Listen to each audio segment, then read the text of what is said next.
hunters departed, Jinwu stayed behind to clear the remaining ants. Afterward, he reached level 100 and resurrected the Ant King as a shadow soldier, naming him Beru. New characters were introduced, including a Chinese S-rank hunter and two potential future enemies, while Jinwu's father observed them from the shadows. After the Jeju Island raid, Jinwu honored those who had lost their lives. He then secured permission to open his own guild before stepping into another Red Gate alone. Inside the Red Gate, Jinwu's shadow soldiers fought against the gate's monsters. He managed to find the boss, and the creature asked him if he was the one who had been killing his people. It tells Jinwu that it is impressed he managed to reach this far with such a small body, but this is where it all ends. He orders his people to come out, as he had already stationed them, to ambush Jinwu in this place. But nothing happens. The creature wonders what is going on and why his minions are not responding to the signal. We see Jinwu standing there. He tells the creature, "Call me small now." That's funny. He gives the signal, and the place starts to fill up with shadow soldiers as they come out of the forest with the heads of defeated minions. As the soldiers emerge, Jinwu taunts the creature, saying, "Seems like no one is left." The creature wonders what is going on, and all of a sudden, he gets hit in the face by something. As he checks, it is another one of the dead minions.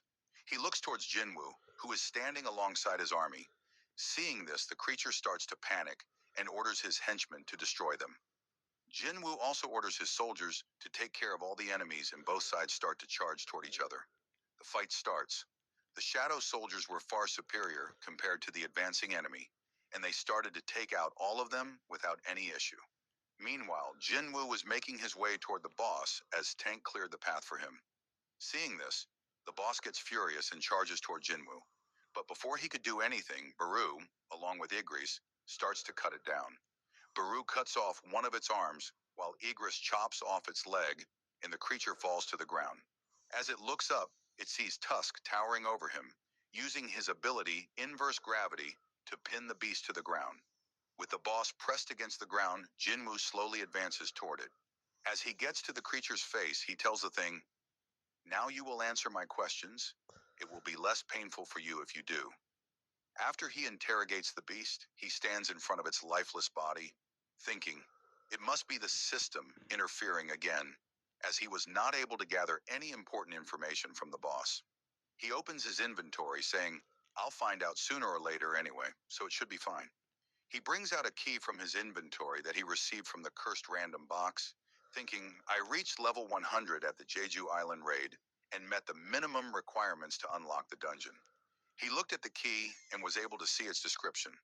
It was the key to the Cardion Temple, and a timer was displayed, showing how much time remained before he could enter the dungeon. Once the time ran out, the key would expire. While reading the description, he starts to get flashbacks of the dungeon from the last time he was there, thinking the system was calling him back to the place where it all started. But things were different this time, as he had grown much stronger compared to the last time he was there. He wonders if it was all planned from the beginning, and if it's waiting for his return. If that's the case, then wait for me. We see an entity sitting inside the dungeon as it smirks, hearing Jinwu say, "I'll be coming soon." The scene shifts to a dungeon where a man is panicking as a dark figure stands before him. The man asks the creature about its identity, and the figure replies, "He's not the one either.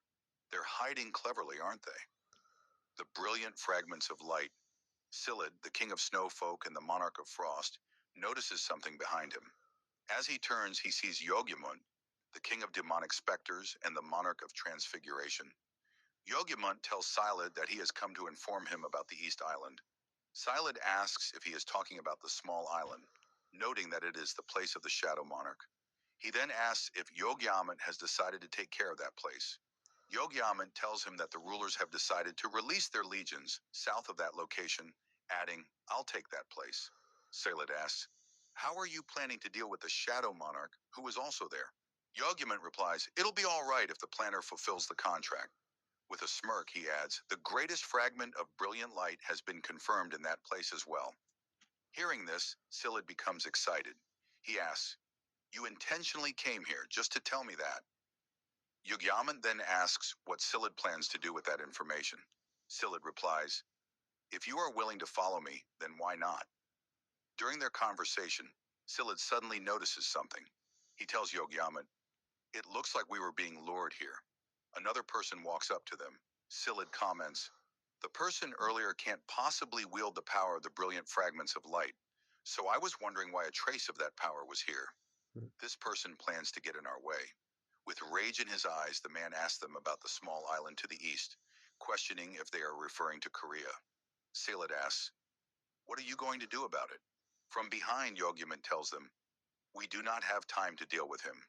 As they begin to leave, Silid taunts the man, "Try and stop us if you can." The man charges toward them, declaring, "I won't let you escape." As he strikes, Silid effortlessly blocks the attack with his ice shield. With a grin on his face, he prepares to counterattack. As he unleashes his power, a massive explosion engulfs the area. The scene shifts to Jinwoo as he walks to his car. Just as he's about to open the door, a man approaches him and asks, "Excuse me, are you Sung Jinwoo?" He introduces himself as Adam White, a senior official from the Federal Bureau of Hunters. Adam hands Jinwoo his business card and says, "It's a pleasure to meet you, Mr. Sung. Feel free to call me Adam." He apologizes for the sudden appearance, explaining that he's been difficult to track down, and he adds that he even stopped by their office. Jinwoo, now thinking Adam might be the person Jinho mentioned who was looking for him, asks, "What business do you have with me?" Adam responds that he wants to share some information with Jinwoo.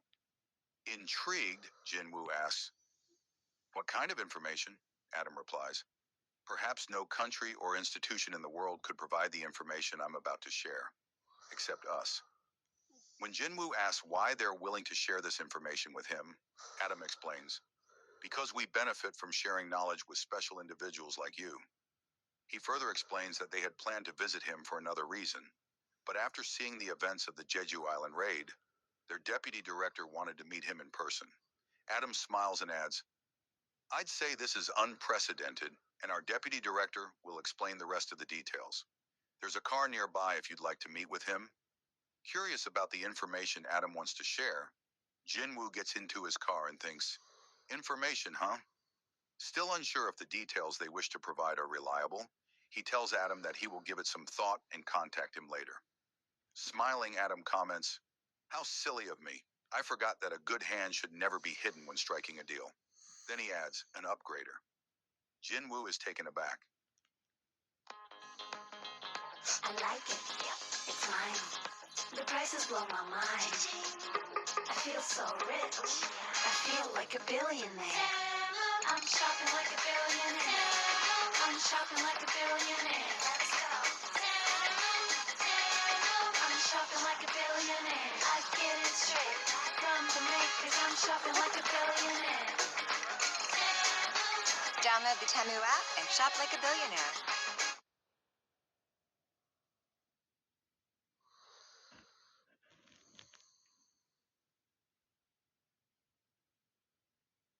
Some banks didn't accept me. With SuitMe, I've been able to receive payments from work. I couldn't get a job. I just couldn't do anything without a card.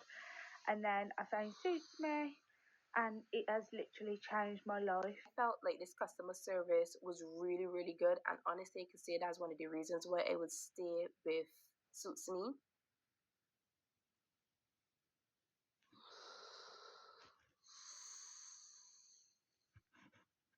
Adam explains, "An upgrader is an awakened being who can enhance the abilities of another awakened being. Have you heard of them?" As he asks, the scene shifts to a car where Adam and Jinwoo arrive at a building. Adam then introduces Jinwoo to Michael Connor, the deputy director of the Federal Bureau of Hunters. Michael shakes Jinwoo's hand and says, "It's a pleasure to meet you." After the introductions, Adam announces that he will serve as their interpreter. Michael, being direct, slides a stack of immigration documents across the table and says, "It usually takes anywhere from 1 to 2 years for processing, but we're willing to make an exception for you." He adds, "Just say the word, and you'll be granted American citizenship in a second." Jinwoo, however, responds seriously, "I came here because Mr. White said you have some information to share with me. An awakened being who can enhance the abilities of another awakened being. An upgrader." Is it possible for a hunter's abilities to be upgraded? Jinwoo asks.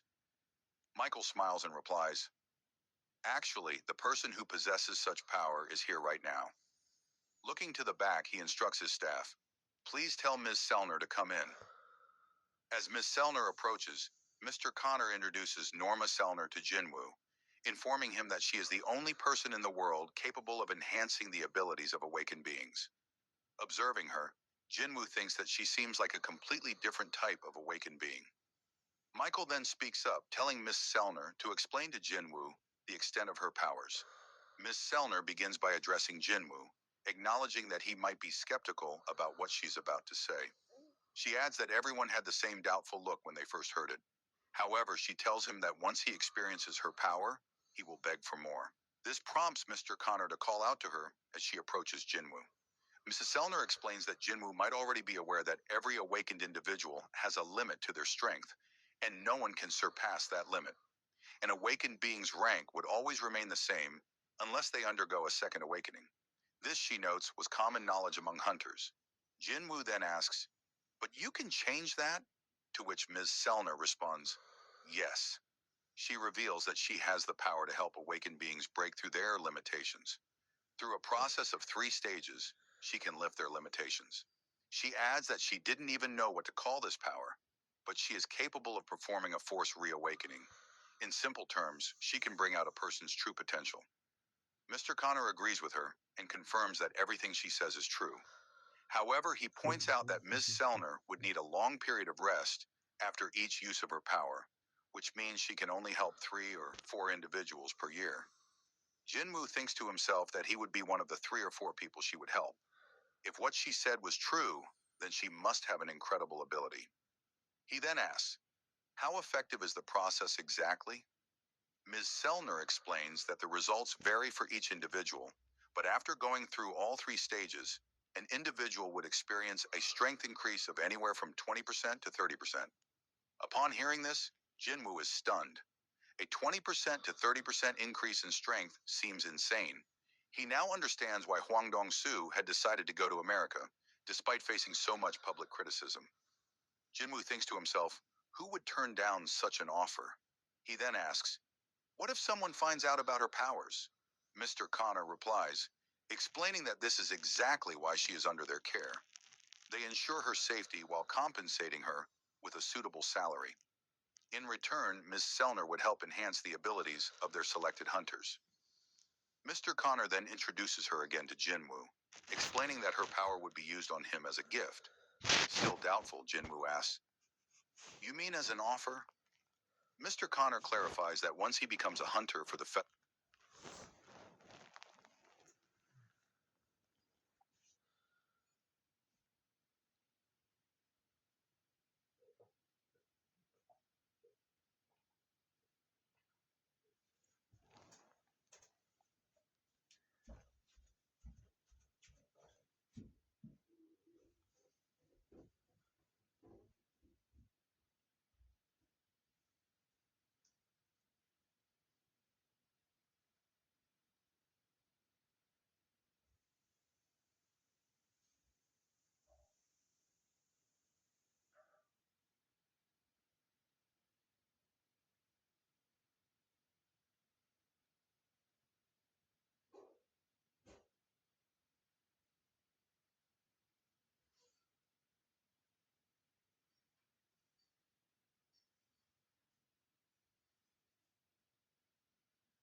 Bureau, he would be given top priority and receive preferential benefits.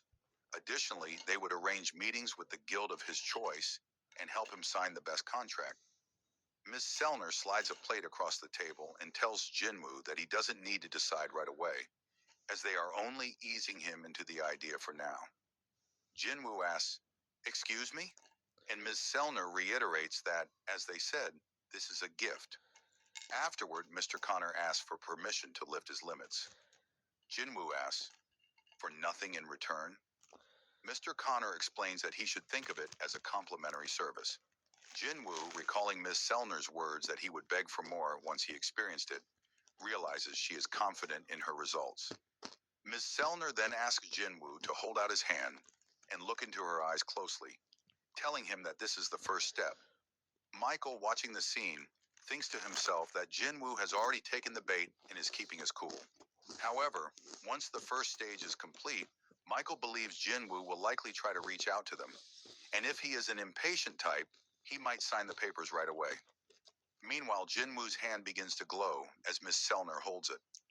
Mr. Connor reflects on Jinwoo's past achievements, how he succeeded in the Jeju Island raid with powers that had never been seen before, and wonders what else Jinwoo could accomplish. As a green aura surrounds Jinwoo and the light in his eyes intensifies, the process continues.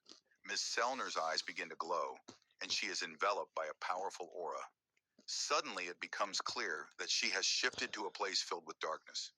A face appears behind her, where only darkness remains. Gradually, a figure emerges from the shadows and slowly approaches her. The figure comes closer until it is right in front of her, staring with a terrifying light in its eyes. I was gonna sleep in late, but then I got high. Ooh. At this, Miss Selner screams and the process is abruptly halted, shocking everyone in the room. Suddenly, some of their agents draw their guns and point them at Jinwoo, demanding to know what he has done to Miss Selner. Mr. Connor angrily shouts at them, asking if they have lost their minds and if they don't recognize who Jinwoo is. He calls them morons and tells them to go check on Miss Selner if they are concerned. Bowing his head, Mr. Connor apologizes to Jinwoo for the agent's behavior, saying they had stepped out of line. Still shocked, Jinwoo replies, "It's all right." Angrily, Mr. Connor approaches one of the agents and tells him that if they had done something like this to Thomas Andre or Lu Jigang, they would all be dead by now. He coldly orders, "Got it." The agent, terrified, quickly agrees. Mr. Connor then asks Ms. Selner what happened, noticing that she is still trembling. He remarks that she is drenched in sweat and asks if she is feeling unwell. After that, Mr. Connor explains to Jinwoo that Ms. Selner is feeling unwell and asks if it would be okay to reschedule the procedure for another time. Jinwoo agrees. Mr. Connor then instructs Adam to escort Jinwoo out of the room. Once Jinwoo has left, Mr. Connor turns to Ms. Selner and asks what happened. Her face is still filled with fear, and her hands tremble as she stutters, "He's a king, and a powerful one at that." Mr. Connor is stunned by her words and asks if she means Jinwoo is as strong as a national-level hunter.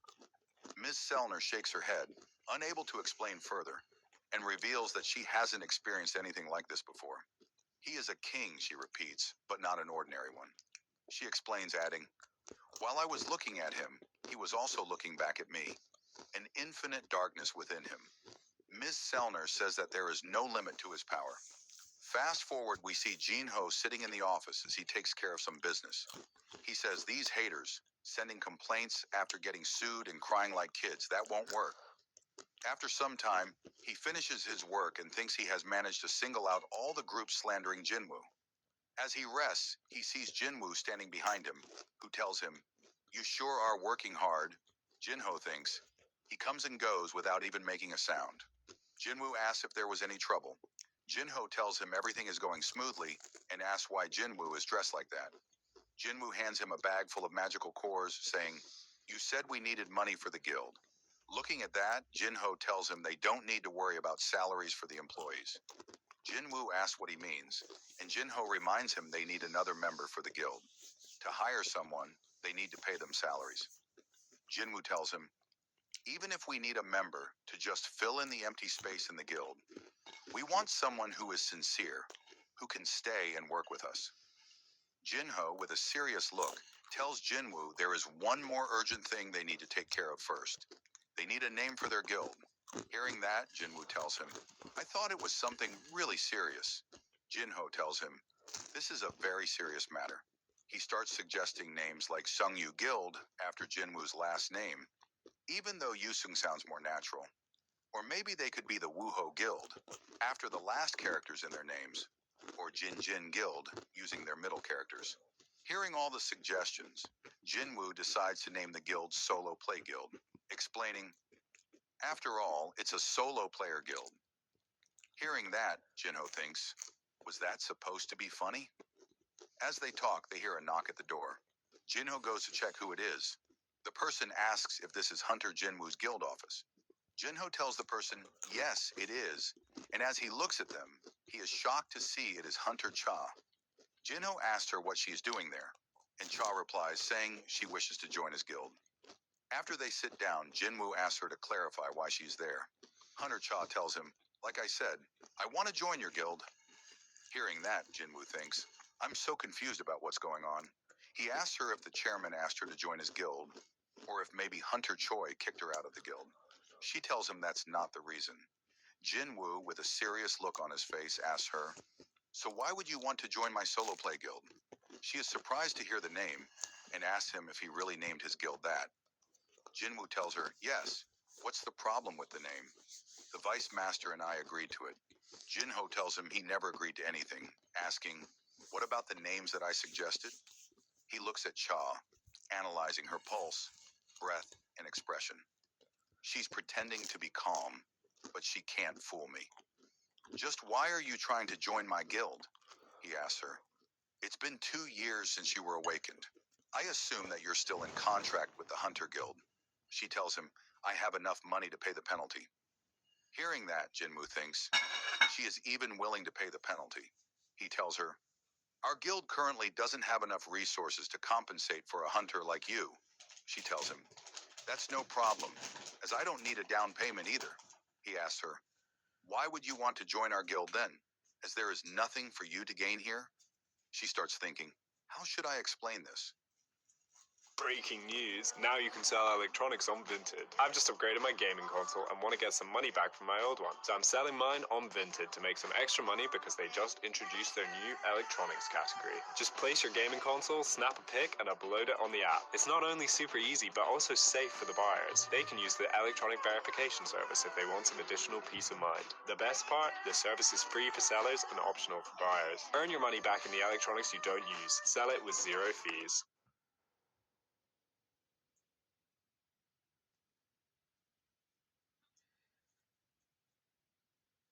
We started with one Shopify store, and now we're in 8,000 retailers across the United States. I never really thought I would start a business.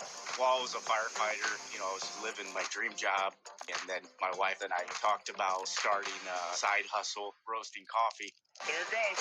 The business continued to grow, and I wasn't able to do both anymore. They're getting real close.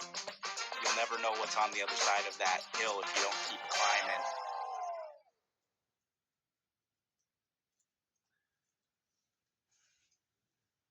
Even if I do, it'll definitely sound crazy because at first I was just drawn by the fact that his mana didn't smell like the other hunters.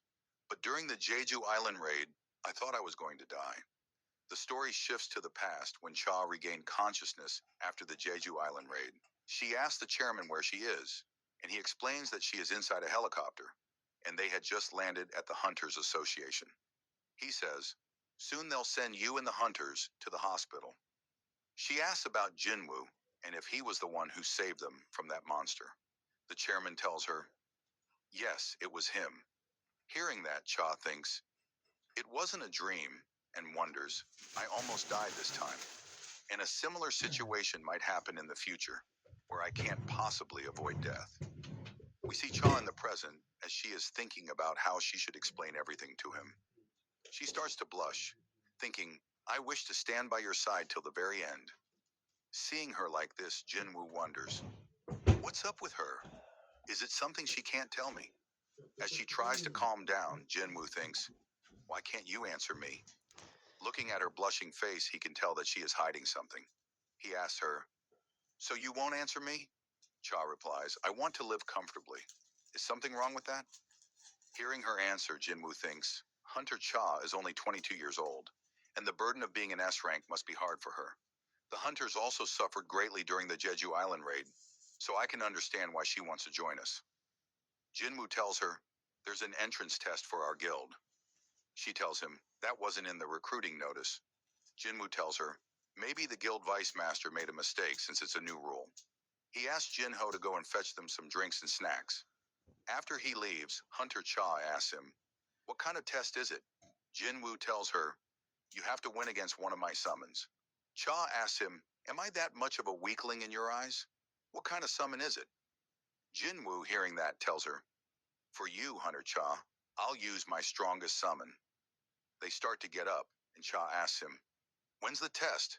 Jinwoo tells her, let's do it now, and suggests, how about we do it in the gymnasium of the association?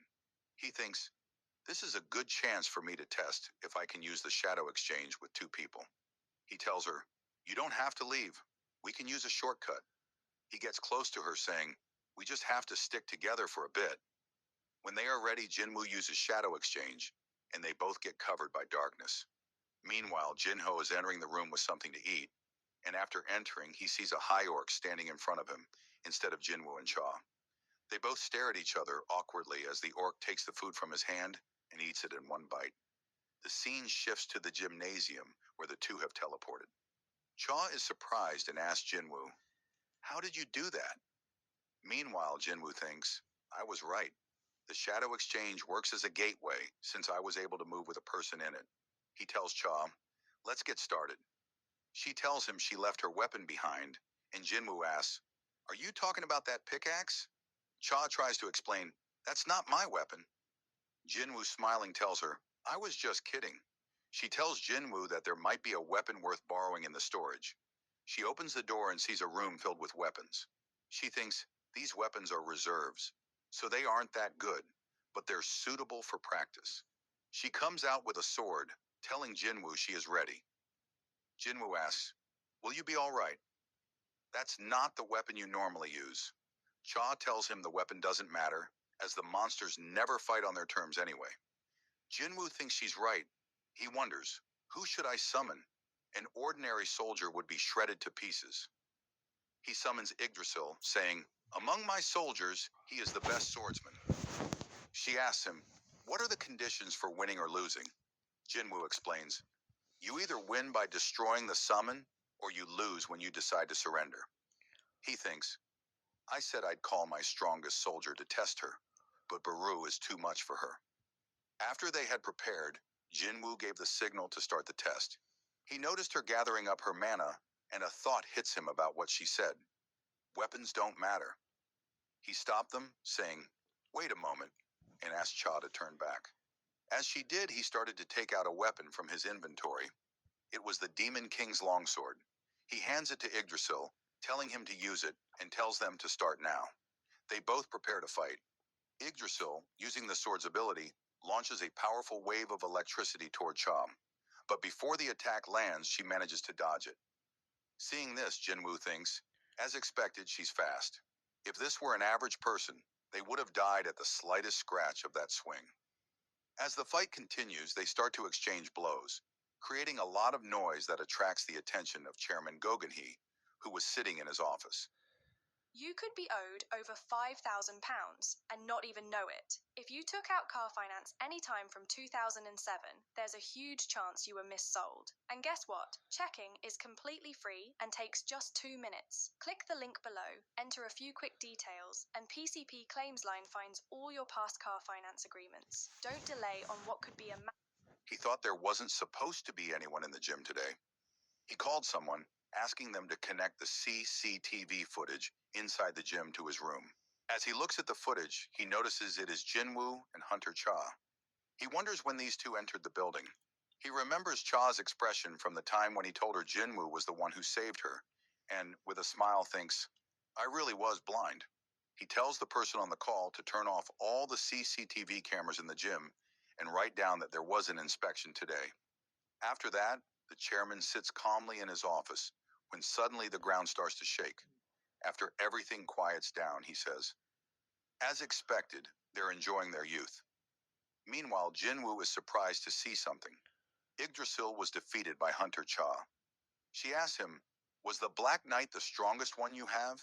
You said you'd summon your strongest, didn't you? Please summon him now. Hearing that, Jinwoo tells her, you might get hurt, but she insisted. As she spoke, a dark aura emerged behind Jinwoo as he summoned Beru. He asked her, are you sure you'll be okay?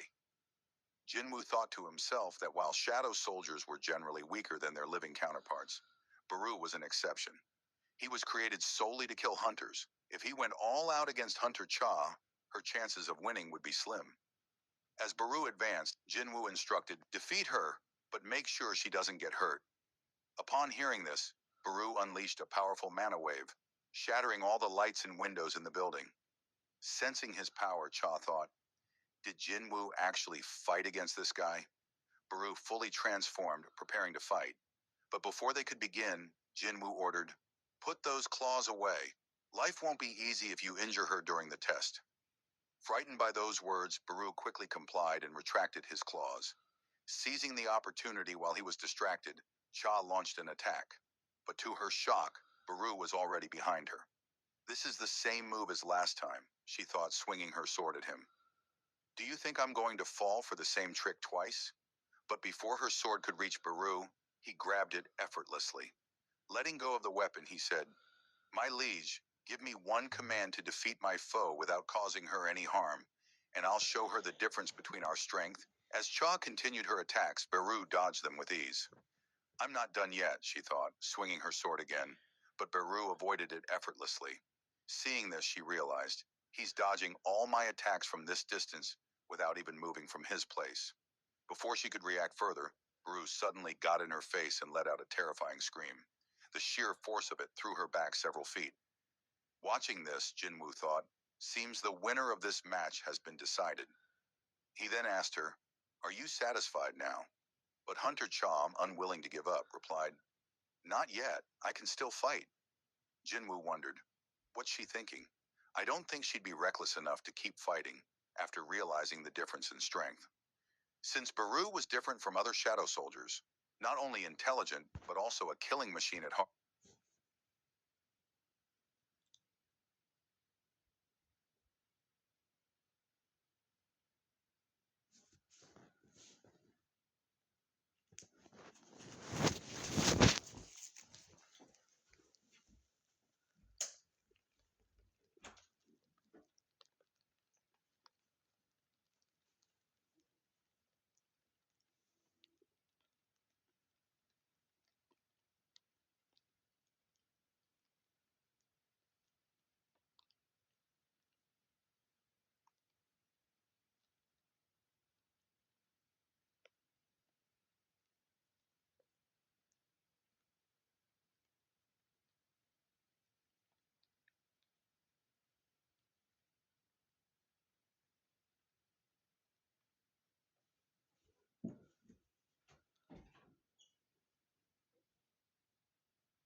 Jinwoo could still sense his overwhelming efforts to kill. If she's aiming for a weak spot, Jinwoo thought, I just hope she won't make a misstep. Meanwhile, Baru tells Cha, a creature can recognize whether they are the predator or the prey. He charges towards her, saying, a prey standing up against their predator cannot be tolerated and attacks, but she dodges just in time. As he prepares to strike again, he notices her gathering mana for an attack. She launches it at him, landing a hit on his shoulder, but his exoskeleton is too hard, and her weapon shatters into pieces. But that was her plan all along. Now's my chance, she says, thinking, I don't have enough mana, so I can only use this once, but it should be enough. Using her skill, Sword of Light, she attacks Baru and manages to pierce through his hard exoskeleton. Jinwoo, alarmed by this, senses for a brief moment that a deeply embedded command had resurfaced in Baru's mind, a command given to him by the queen upon his birth. Annihilate all enemies. Baru mutters, this woman is my enemy, and prepares to attack with the intent to kill. Seeing this, Jinwoo orders him to stop, but Baru doesn't respond. Realizing this might be the end, Cha closes her eyes. An explosion occurs. When she opens them again, she sees that Jinwoo has saved her once again. Baru, snapping back to his senses, jumps back as Jinwoo helps Hunter Cha to her feet. Falling to his knees, Baru asks for Jinwoo's forgiveness. However, Jinwoo is more concerned about Hunter Cha and asks, why were you trying so hard? There's no need for you to go to these lengths to join our guild. This is just a test. An entrance test for a nameless guild. A hunter of your caliber shouldn't risk their life over something like this. He asks her again, why were you going to such lengths? Are you perhaps interested in me? Hearing those words, Hunter Cha is taken aback, while Jinwoo thinks, maybe that's not the reason either. I just can't tell what she's up to. As he contemplates, he hears something. It was Hunter Cha softly saying, I think that might be the case. The scene shifts to America, where Michael Connor and Mrs. Sellner are meeting with David Brennan, the director of the Federal Bureau of Hunters. He asks them about their meeting with Jinwoo and why they were unable to convince him to join the United States. Michael explains that based on Mrs. Sellner's observation, Hunter Jinwoo is one of the kings. The director is surprised by this and asks if they are saying that Hunter Jinwoo is as powerful as a national-level hunter. Mrs. Sellner begins to explain what she saw when she looked into his mind. Feels like a dream, feels like magic. Now I believe I can have it. All awakened hunters draw their power from a place called the other side, and the connection between the two parties is what I can sense, she says. Sometimes the force from the other side is so intense that some hunters appear as streaks of blinding light. I usually refer to them as kings, but in his case, I saw no such connection. She pauses before continuing. The moment I looked into his eyes, the darkness inside him stared back at me. He was the darkness itself. After hearing this, the director asks, are you saying Jinwoo is an evil person? Mrs. Sellner shakes her head. Rather, I am telling you about his source of power. Hunter Jinwoo borrow his strength from somewhere else. He does not use a connection to channel his power like the other awakened. He relies on his own strength, so the limitations of the connection don't apply to him. Michael asks if she is saying that there is no limit to Jinwoo's power and that he can grow even stronger. Mrs. Sellner nods and tells him, yes, that is what I'm saying. After hearing all that, David Brennan gets up and starts to leave, thanking Mrs. Sellner for the information. He asks Michael to join him as he heads to the basement. Level 24. While going down in the elevator, David Brennan tells Michael, if we can't use Mrs. Sellner's abilities to get him, then we must find another way, and asks if he remembers the first ever S-rank gate that opened. Michael replies, of course I do. It was the most catastrophic dungeon break to date, which destroyed the entire West Coast. David Brennan explains, during that incident, America recruited the world's strongest hunters by offering them a huge reward, and out of those hunters, only 5 survived the raid. Each of them was given authority equal to that of a nation, which led to the title of national-level hunters. He continues, Kamish, the dragon also known as the Inextinguishable Flame, was a monster that single-handedly killed hundreds of top-rank hunters.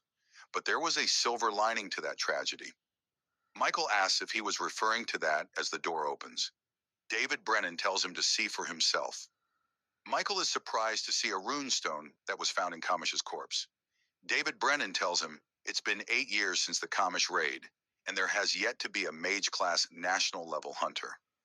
So this runestone has been waiting in this cold basement for its rightful owner to arrive. However, Kamish will once again bestow a valuable gift upon this great nation. The story scene to Jin Woo, who is standing in the shower, looking in the mirror, unable to believe that a girl told him she is interested in him.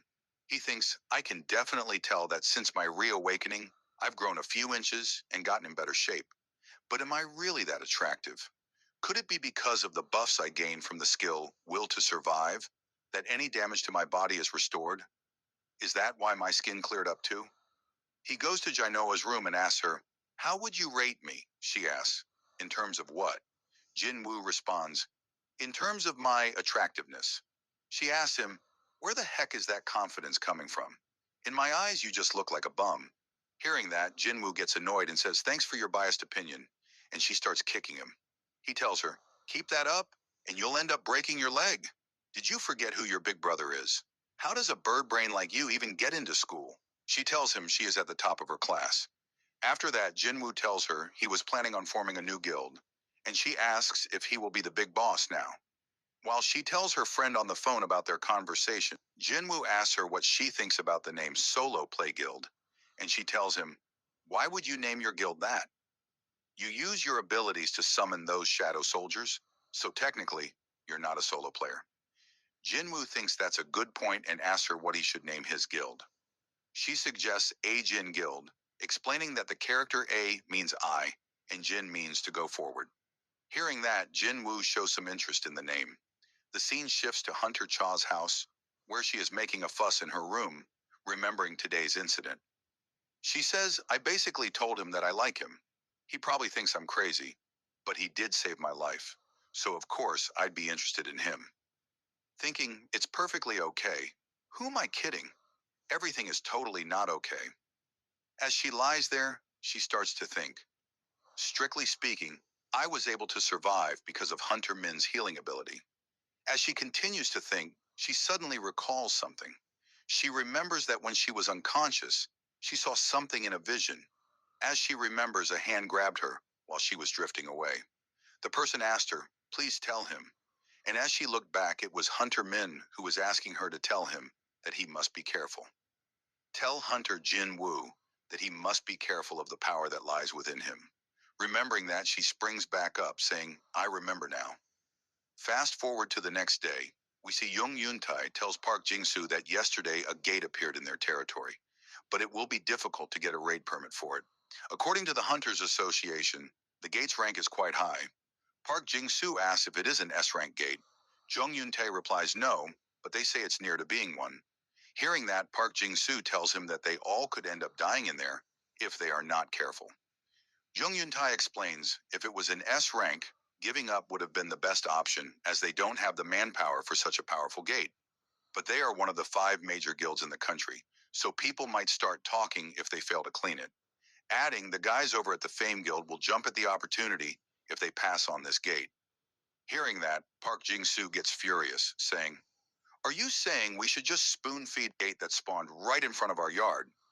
Jung Yun-tae, scared, tells him, I was just letting you know, that's all. As they are discussing what to do, a woman comes from the back and asks them, why don't we just form an alliance with another guild? Then Park Jing-soo asks if there will be another guild that might agree to that, when it's obvious that they are only asking for help because they don't think they can clear the gate by themselves. He was telling her that he remembers Jin Woo. Youngie Rim tells him, you know who I'm talking about. Park Jing-soo thinks creating an alliance might give them a bad name, but the public might acknowledge them more if they join forces with Hunter Jin Woo and ask what Hunter Jin Woo is up to these days. Jung Yu-tae reports that he recently cleared a gate that spawned in the middle of a highway, but besides that, he's been keeping a low profile and asked Park Jing-soo if he wants him to get his contact info. But Park Jing-soo stops him by saying it wouldn't be right to handle such an important matter over the phone and tells them, let's go pay him a visit. The story shifts to Jin Woo, who is talking with Jinho about the name of their guild. He suggests the name A-Jin.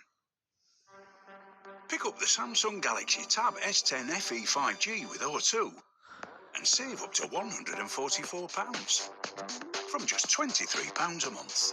Plus, all these exclusive perks from O2 included. O2, essential for living.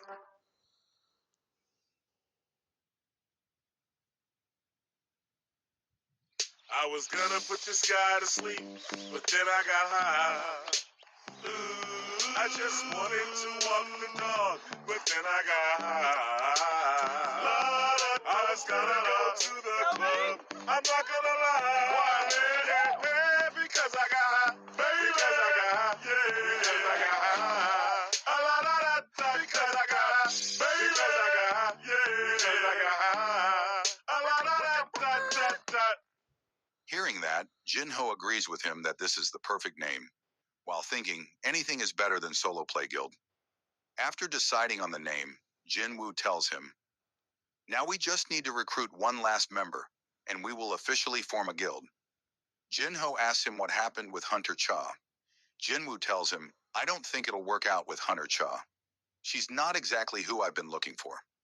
Jinho, after hearing that, is shocked, thinking, she is an S-rank hunter with an excellent record of dungeon raids. On top of that, she is beautiful as well. No matter how you look at it, she's pretty much perfect. He asks Jinwoo what kind of person he is looking for anyway. He tells Jinho that someone with a hunter's license is not interested much in their guild activities, but it should be someone he can trust. Hearing that, Jinho tells him, "I think I have a couple of people in mind that can fulfill your requirements." As they are discussing, they hear a knock on the door. Jinwoo goes to answer, thinking, "Don't tell me it's Hunter Cha again." As he looks, he sees Park Young-soo along with Young Yerim and Young Yoon-tae, who introduces himself as the guild master of the Night Guild. Seeing them at their door, Jinwoo and Jinho wonder why they came to their guild office. After the introductions, they sit down, and Park Young-soo starts to explain the situation to Jinwoo. He shows him a video of the gate that recently appeared in Korea. He tells Jinwoo that this gate is huge in size and was giving out a massive amount of magic energy. Jinwoo asks if it was an S-rank gate. Park Young-soo tells him no, but it is close to being an S-rank, adding, "This is the largest gate to ever appear in Busan." Hearing the location of the gate, Jinwoo started to wonder if he should meet with Miss Jae-hee like the old times and have her treat him to sashimi. Meanwhile, Park Young-soo was telling him the reason for his visit was because the association doesn't want to issue the raid permit to their guild, as their guild lacks an S-rank hunter, and asked Jinwoo to join them in this raid so they can acquire this gate. Jung Yoon-tae, in the back, was thinking if she should ask for Jinwoo's autograph.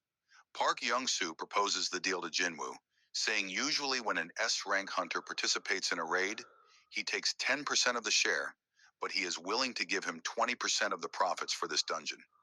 Jinwoo, hearing that, tells him to make it 50-50, adding, "I will cooperate if you are willing to ally with my guild and not just with me as an individual," telling them he just happened to establish a guild under the name of Jin Guild. Park Young-soo tells him, "In that case, let's do it 40-60. Jinwoo tells him he wasn't trying to bargain with the Night Guild, as he was not the one who needed help.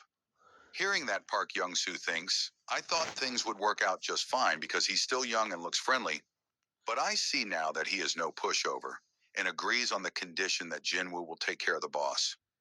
After the discussion, Park Young-soo tells Jinwoo that the gate appeared a couple of days ago, so they need to start the raid tomorrow at the latest, and asks Jinwoo to come with him. But Jinwoo tells him, "No, I will see you guys tomorrow. I have some errands to check on," saying, "I won't make you guys wait." While talking, Jinwoo receives a call and wonders who it is. He excuses himself, saying he'll be back after attending this call. He answers the phone, and it is his mother. He asks her if she bought a new phone and if she was calling at the wrong time. Jinwoo tells her it's nothing like that and tells her, "Let's have dinner together tonight." Fast forward to the next day, we see a huge crowd next to the gate in Busan. These were all hunters from the Knights Guild who were preparing to participate in the raid.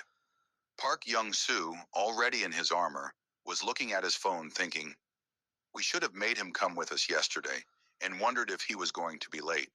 Looking at the time, he said, We will be leaving in 5 minutes. Meanwhile, Jinwoo was getting ready to head to the location. Looking at the weather, he wondered if Gina brought an umbrella with her, and using his shadow exchange, he teleports to the location. The scene shifts to Gina's school, where some students are walking in the hallway, discussing the art teacher who was making them do all the work that he was supposed to do himself.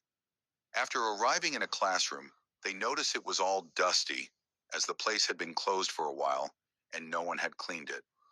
In a corner, one of the students notices something. He sees a gate and tells his friends about it. He approaches it, saying, "What are you scared of?" The gate is secure when it is closed like this, and only the hunters can enter or come out of it. He says it will take about a week for the gate to open. Hearing that, one of the boys tells them that the place had been neglected for the whole semester. As they were talking, they failed to notice that cracks had started to form on the gate seal. All of a sudden, a hand comes out of it, grabbing the head of the boy standing next to the gate. He starts to struggle, trying to free himself. He looks at his friends, asking for help, but it was too late as the creature crushes his skull right in front of his friends. The students see a monsters coming out of the gate. The hunters were greatly excited by the smell of flesh and blood, but these two were just scouts, so they suppressed their instincts and prioritized their mission. One of the creatures senses humans in the building. He tells the second monster, "This building is as complex as a castle," and asks him to call for the brothers, as he will start the hunt first, saying, "We'll massacre all the humans in this castle and fortify our position. Then we start hunting for real." As he gets out of the room, he sees some students in front of him. Before they could notice the beast, it was already upon them. The scene shifts back to Jinwoo, who had arrived at the location. Looking at the gate, he comments, "It's bigger in person." He looks at the team and notices the mining team and the collection team, along with 13 A-rank hunters and 20 B-rank hunters.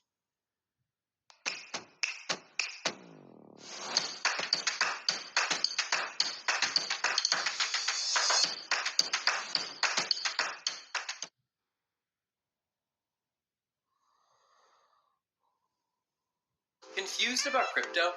I used to think it was only for tech geniuses, and now I feel like I'm a crypto pro myself, all thanks to Kraken, my new favorite app. I can buy and sell over 275 cryptocurrencies at the price I choose, and it quickly teaches me what I need to know to make informed decisions. Low fees, high security, low effort. Join over 13 million traders at Kraken today.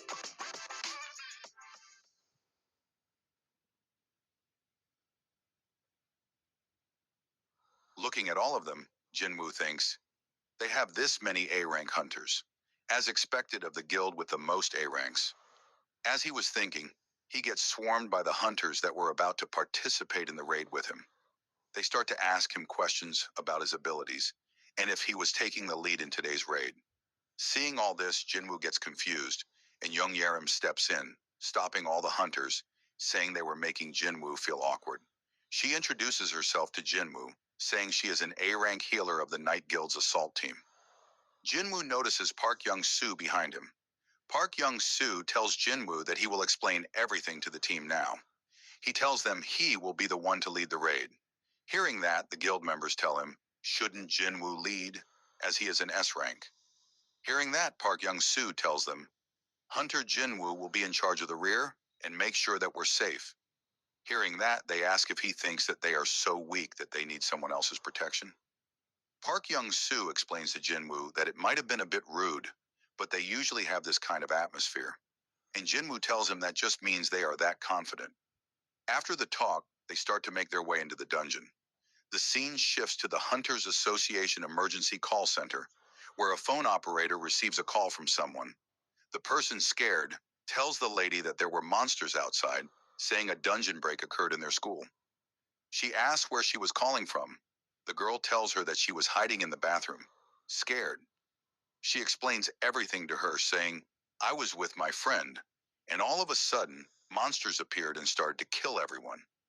Hearing that, the operator tells her that the hunters are heading there right now, and asks her to calm down. She asks if she knows what kind of monsters they were. The girl tells her she saw them on TV and describes them as having green skin.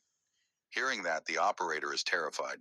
She tells the girl to run away from there, as those things are orcs, and they can smell their prey from a distance. But it was too late, as an orc found her, and the operator was horrified as she heard the screams of the girl who was asking for help. Meanwhile, in the school, the students were running out of the building as the orcs took out the ones trapped inside. The orcs start to discuss how they lost half of their prey, as the second one tells them it was okay, as there are still many left. They say that they managed to block the escape path, and now will go up another floor and take out all of the remaining humans. Meanwhile, the students had barricaded themselves using tables and chairs and trapped themselves inside a classroom. But it was no use, as one of the orcs destroyed the door. As the students looked at the scene in horror, they saw an orc covered in blood coming straight toward them. Seeing an opportunity, one of the students started to run toward the window, trying to escape while the orc was distracted by the other students. As he got close to the window, he saw two red eyes staring at him. Before he could react, he saw an axe coming straight toward his head. In the blink of an eye, it was over for him, as more orcs surrounded the classroom. One of them sensed a student with magical energy. He told the leader about that, and he told them to kill her first. We see Jaina and Han Song-yi standing at the back, scared as she calls for her brother. Han Song-yi, seeing no way out, tells Jaina, "Even though I'm an E rank, I am an awakened," and prepares to fight while Jaina is trying to stop her. As the orcs approach them, one of them asks if that is the human he was talking about. The second orc tells him, "No, I sense something much more powerful right next to her." It swings its axe toward Jaina, saying, "The smell is coming from that girl. She must die." Both girls close their eyes, but as Jaina opens her eyes, she sees a high orc standing in front of her, who managed to stop the attack. Looking at it, she understands it was her brother, who had placed these soldiers around her for her protection. With one swing of a punch, the high orc managed to launch the orc into the air, and it went flying through the ceiling, shocking the rest of the monsters in the room, as three huge orcs surrounded Jaina. The scene shifts back to Jinwoo and the Knights Guild, who had entered the dungeon. Park Young-soo shouts and tells everyone, "It's an ogre," and they all see a towering giant, a two-headed ogre, standing in front of them. As the creature swings its weapon at the hunters, Park Young-soo, using his ability, creates a shield in front of him.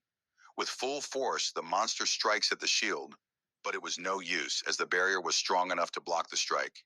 He orders Yoon Tae, who starts to run toward the monster's face.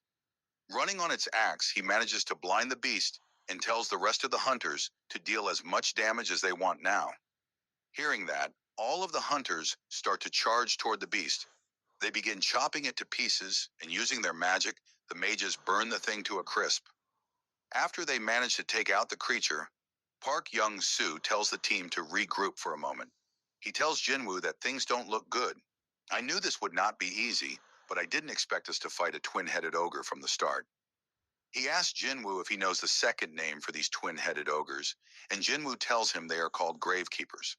Park Young-soo tells him that's right, which means there would be an army of undead awaiting them. He hears Jung Yoon Tae telling him that he jinxed it and asks if they should attack them. But they notice that the undead are not approaching them. They are just standing there staring at them. The hunters start to discuss that something seems off about them as they back away. Usually they charge on sight. Hearing them talk, Jinwoo thinks, "I had high expectations since this was a high-tier A-rank dungeon," and all of a sudden he senses something. He tells Park Young-soo that he is leaving as an urgent matter has come up. Hearing that, Park Young-soo tries to stop him, saying, "Without you, we might get ourselves into danger." Jinwoo tells him, "In that case, I'll call over someone just as reliable as me. He'll take care of you and your hunters from here on out." Seeing the creature, all of the hunters are shocked as they recognize it as the ant from the Jeju Island raid.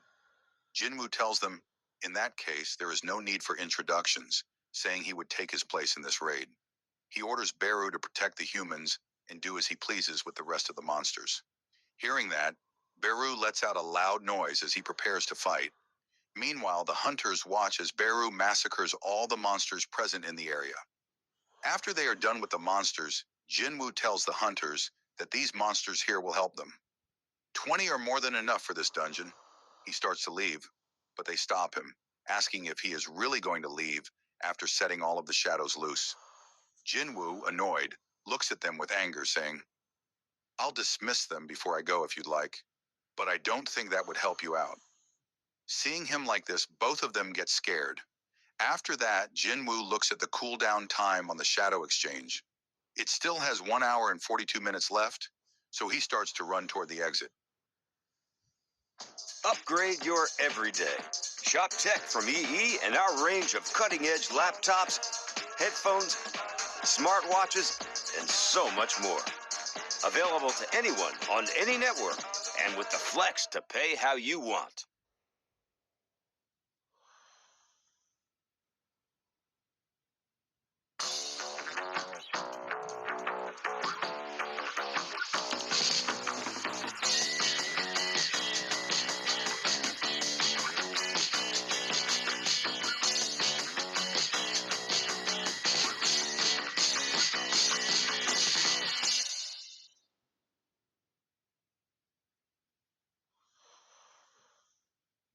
Seeing him go, Park Young-soo is in disbelief that he left. While running, Jinwoo thinks, I keep getting signals from the shadow soldiers I left with Jaina. I have a bad feeling about this. He sees a bunch of undead blocking the path. Seeing that, he gets furious and says, out of my way. Hearing that, all the undead clear a path for him while kneeling down. Seeing this, Jinwoo wonders, what's going on? Are they kneeling before me because I'm a high-class necromancer with the ability to command the undead? But he ignores that and jumps over them, calling Kaisel and starting to fly out of the gate. Seeing him, everyone gets excited as they recognize the wyvern as Jinwoo's summon. While Jinwoo asks Kaisel to take him to his sister as fast as he can and uses his skill to increase the stats of Kaisel by 50% so it can fly faster. The scene shifts to the school, where the shadow orcs were eliminating the monsters. They cleared the room, saving the remaining students in the process. The students couldn't believe that these monsters had actually saved them. Jaina approached one of the orcs, asking if her older brother was there. She began calling out for Jinwoo, but the shadow orc stopped her, pointing toward the door as the sound of approaching footsteps echoed through the room. Meanwhile, in another location, an orc sat on a throne, while one of his subordinates reported to him, the final restrictions have been lifted, and we can now enter the human world. The monster declared, I am the chief of the Red Blade tribe, and nothing can stop me now. His subordinate informed him that high orc warriors were assisting the humans. The chief, irritated, asked, how many? The subordinate replied, 3. Hearing this, the chief became enraged and scoffed. To think that the great orc warriors cannot handle 3 high orcs? How pathetic. Picking up his weapon, he commanded, lead the way. It's time for slaughter. Meanwhile, back in the dungeon, the hunters grew anxious, seeing the insect monsters swarming around them. They pleaded with Park Jung-soo. They feared that if the monsters considered them enemies, they wouldn't stand a chance. Park Jung-soo, however, insisted they couldn't just leave. If we back out now, there will be no way to deal with the reporters outside. We can't stop just because we're afraid of some summons. Just then, Baru suddenly approached him. Seeing Baru up close, Park Jung-soo was terrified but kept his composure. He said, let's go. In an instant, Baru vanished and reappeared in front of him, startling him so much that he fell to the ground. Without a word, Baru tossed something toward him before turning to leave. The rest of the hunters rushed to check on Park Jung-soo, asking if he was all right and whether they should follow the monsters. Instead, he told them, first, let's take a look at this. As they examined what Baru had brought, they realized it was the head of the Death Knight. Staring at it in shock, Park Jung-soo muttered, it killed the highest-ranked monster in an instant. To think they're this strong. He asked if anyone still wanted to quit, but when he looked up, he was the only one still sitting. The rest of the hunters had already started following Baru and the other monsters. Back at the school, the Shadow High Orcs were trying to protect Jaina from the attacking orcs, but the chief was too powerful for them. He declared, orc tattoos are a symbol of victory. They are proof of how many enemies I've slain. He then attacked, taunting, keep me entertained, High Orc warriors. However, one of the Shadow High Orcs blocked his strike, impressing the chief. You managed to stop my sword, he said, but you have no chance. With that, he sliced through them. Yet the soldiers began regenerating instantly. The chief was stunned. Is this some kind of spell? No matter how much he cut them, they kept coming back. Suddenly, he started hearing voices in his head urging him to kill humans. It's getting worse. I need to end this quickly. Realizing the soldiers were likely controlled by someone, he thought, if they move because of magic, I just need to take care of their controller. His eyes then locked onto Jaina, hiding behind the High Orcs. He ordered his minions to seize her, instructing them to keep attacking while the High Orcs were momentarily powerless during regeneration. Slowly, they overwhelmed all three Shadow Soldiers. Panic spread among the students as the chief grabbed Jaina by the mouth, lifting her into the air. As I suspected, it's you. I can sense the magic power. Jaina trembled in fear. But just as the chief prepared to finish her, something outside the window caught his attention. He let go of her, his expression twisting into shock. A massive shadow was descending rapidly toward them. Feeling its power, the chief was overwhelmed. Something is coming, something terrifying. He warned his minions to brace for impact, just as Jinwoo crashed into the building, sending the chief flying. Jinwoo gently patted Jaina's head. You're safe now. Meanwhile, the chief struggled to his feet, staring at Jinwoo and Kaisel in fear. I am Garrick Daru, chieftain of the Red Blade. But Jinwoo cut him off. Shut up and wait. Instead, he turned to Jaina, who was still trembling and crying. Hugging her tightly, he whispered, I'm sorry for being late. I recently mentioned that I was using GoDaddy Aero to create my own website. I was really expecting to struggle with the build side of it. But actually, not only was it all right, it was actually rather enjoyable. So I can see why TechRadar have called Aero a game changer for small businesses.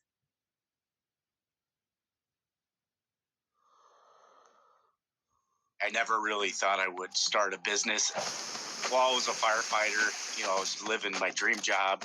And then my wife and I talked about starting a side hustle, roasting coffee. There it goes. The business continued to grow, and I wasn't able to do both anymore. We started with one Shopify store, and now we're in 8,000 retailers across the United States. They're getting real close. You'll never know what's on the other side of that hill if you don't keep climbing.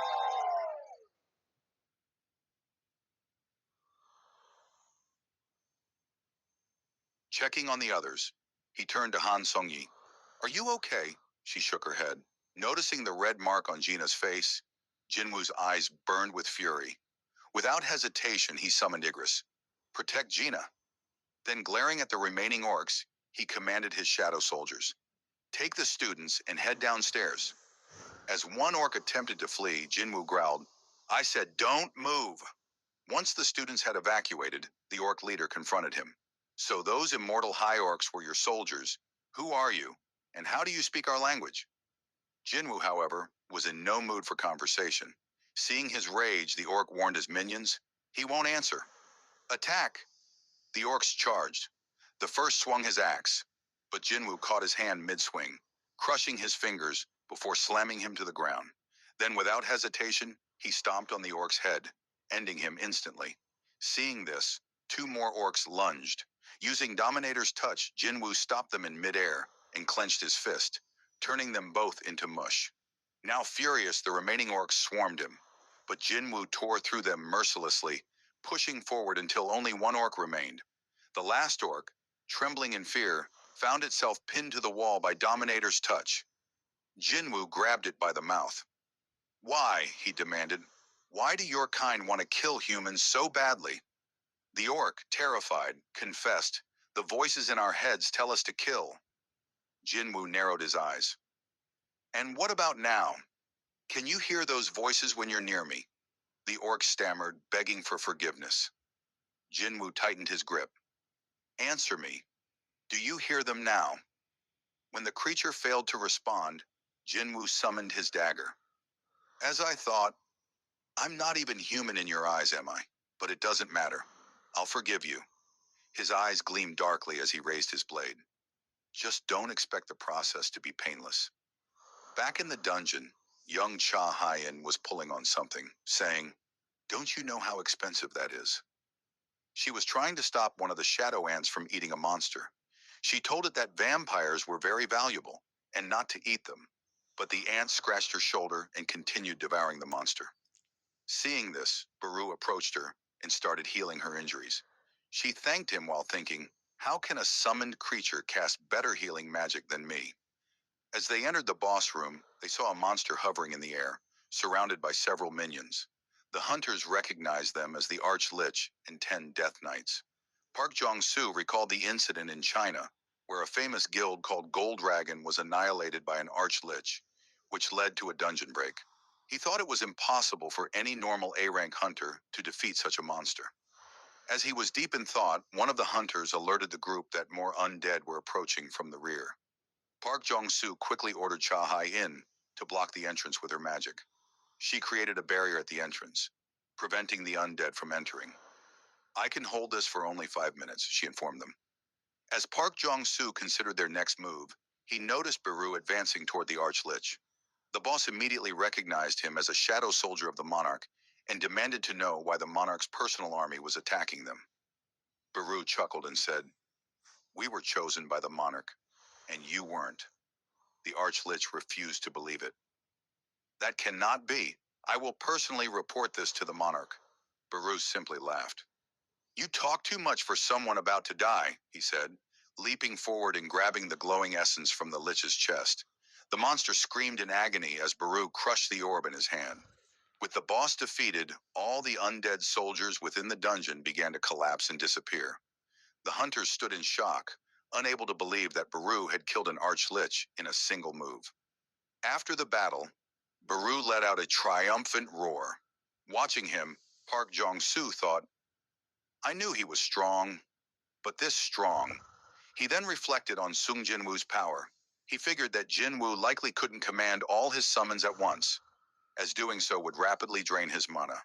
However, based on their overwhelming strength, even if Jinwoo only summoned half of his army, he could still wield a force more powerful than a major guild.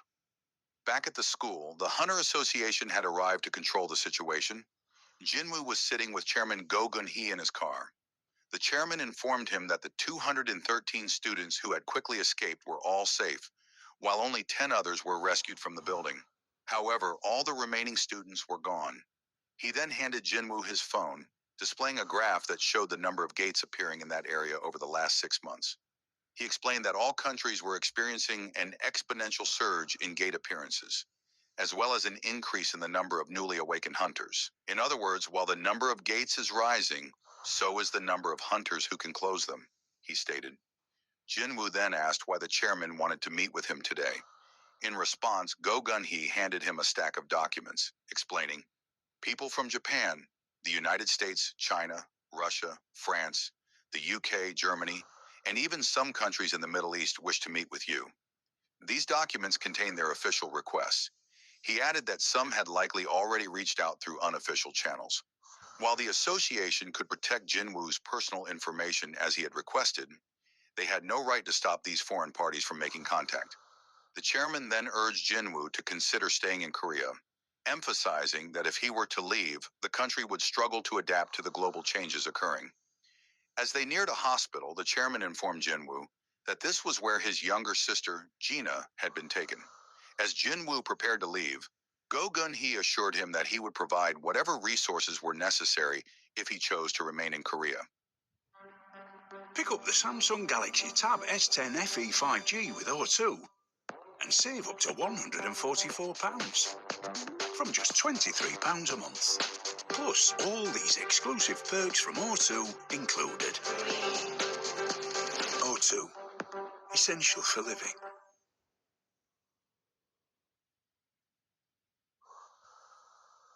Simple, secure, and fast. That's crypto with Kraken. On-ramp in minutes. No complicated steps. No stress. Just a few taps and you're ready to go. Trade your way with access to over 250 coins. And when you're ready, withdrawing funds is just as easy. Download the app today and explore crypto your way.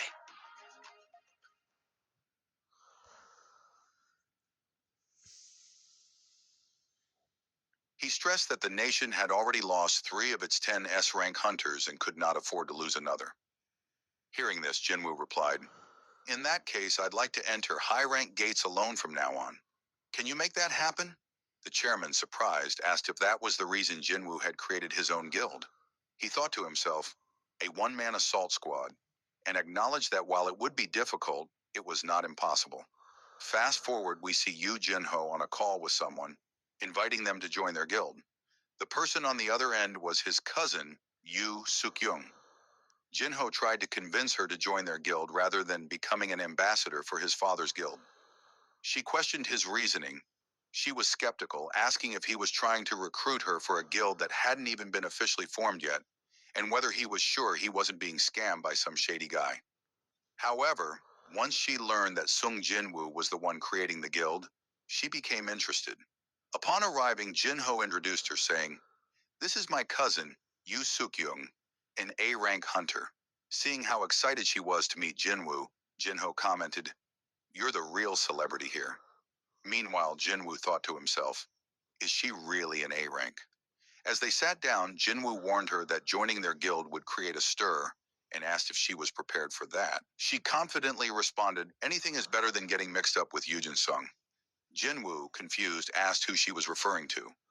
Jinho clarified, that's my older brother. Jinwoo then asked, the one with the bad personality. After their discussion, Yu Sukyung asked Jinwoo if she could take a selfie with him to post online. The scene shifted to the Hunter Association building, where Senator Nam Jung-wook was protesting against Chairman Go Geun-hee's appeal to allow Hunter Sung Jinwoo to enter high-level dungeons alone. He told those present that the regulation had been put in place as soon as Hunter Sung Jinwoo established his guild.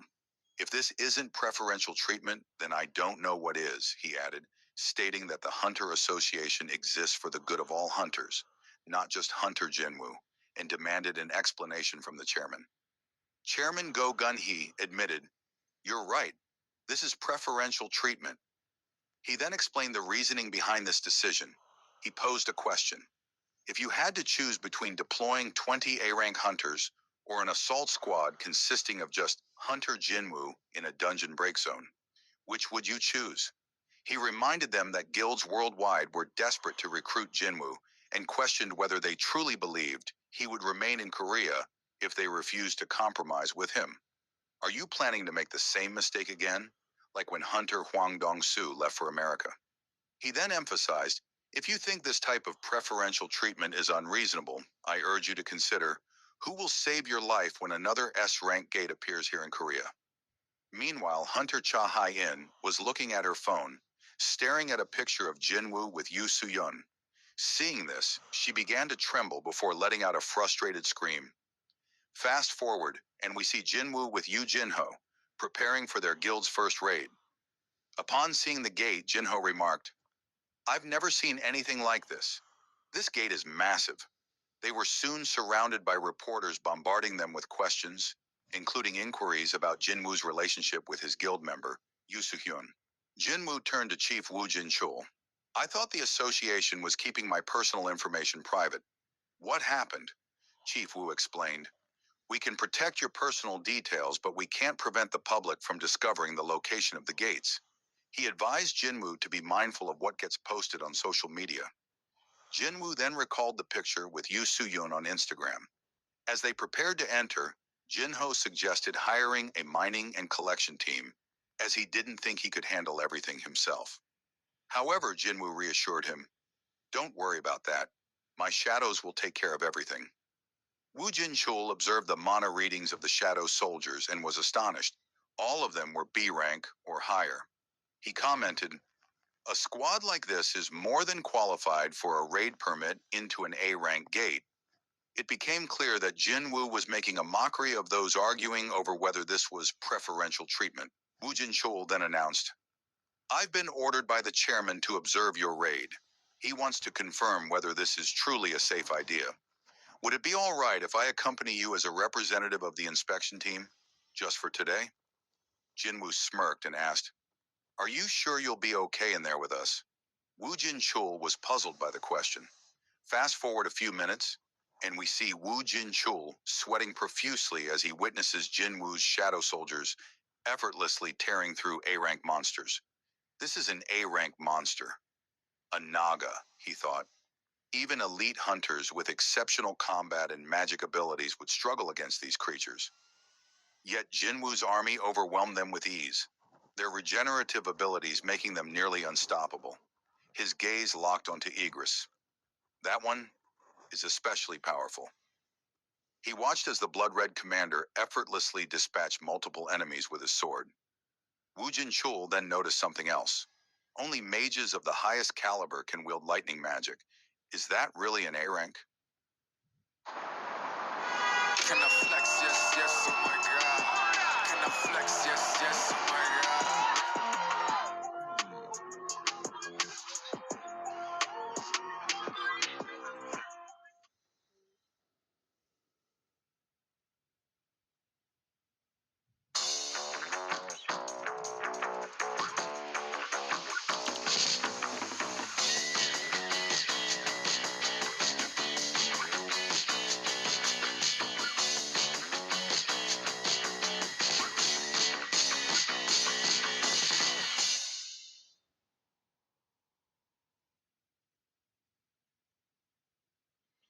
Realizing it was likely even stronger, he wondered, if I were to fight that thing one-on-one, would I even stand a chance?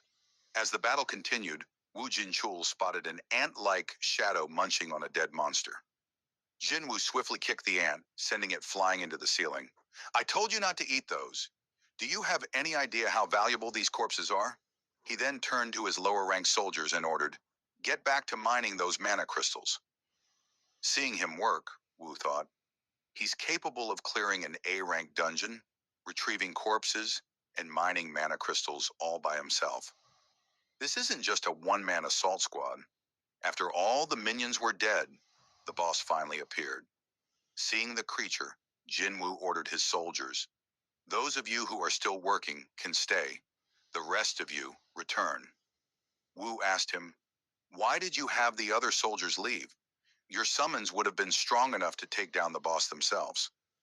Summoning his daggers, Jinwu replied, relying too much on my shadows makes me lose my touch.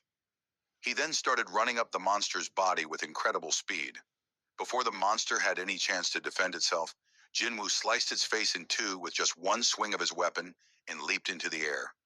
Seeing this, Wu was left speechless. In all his years as a hunter, he had never seen anything like it.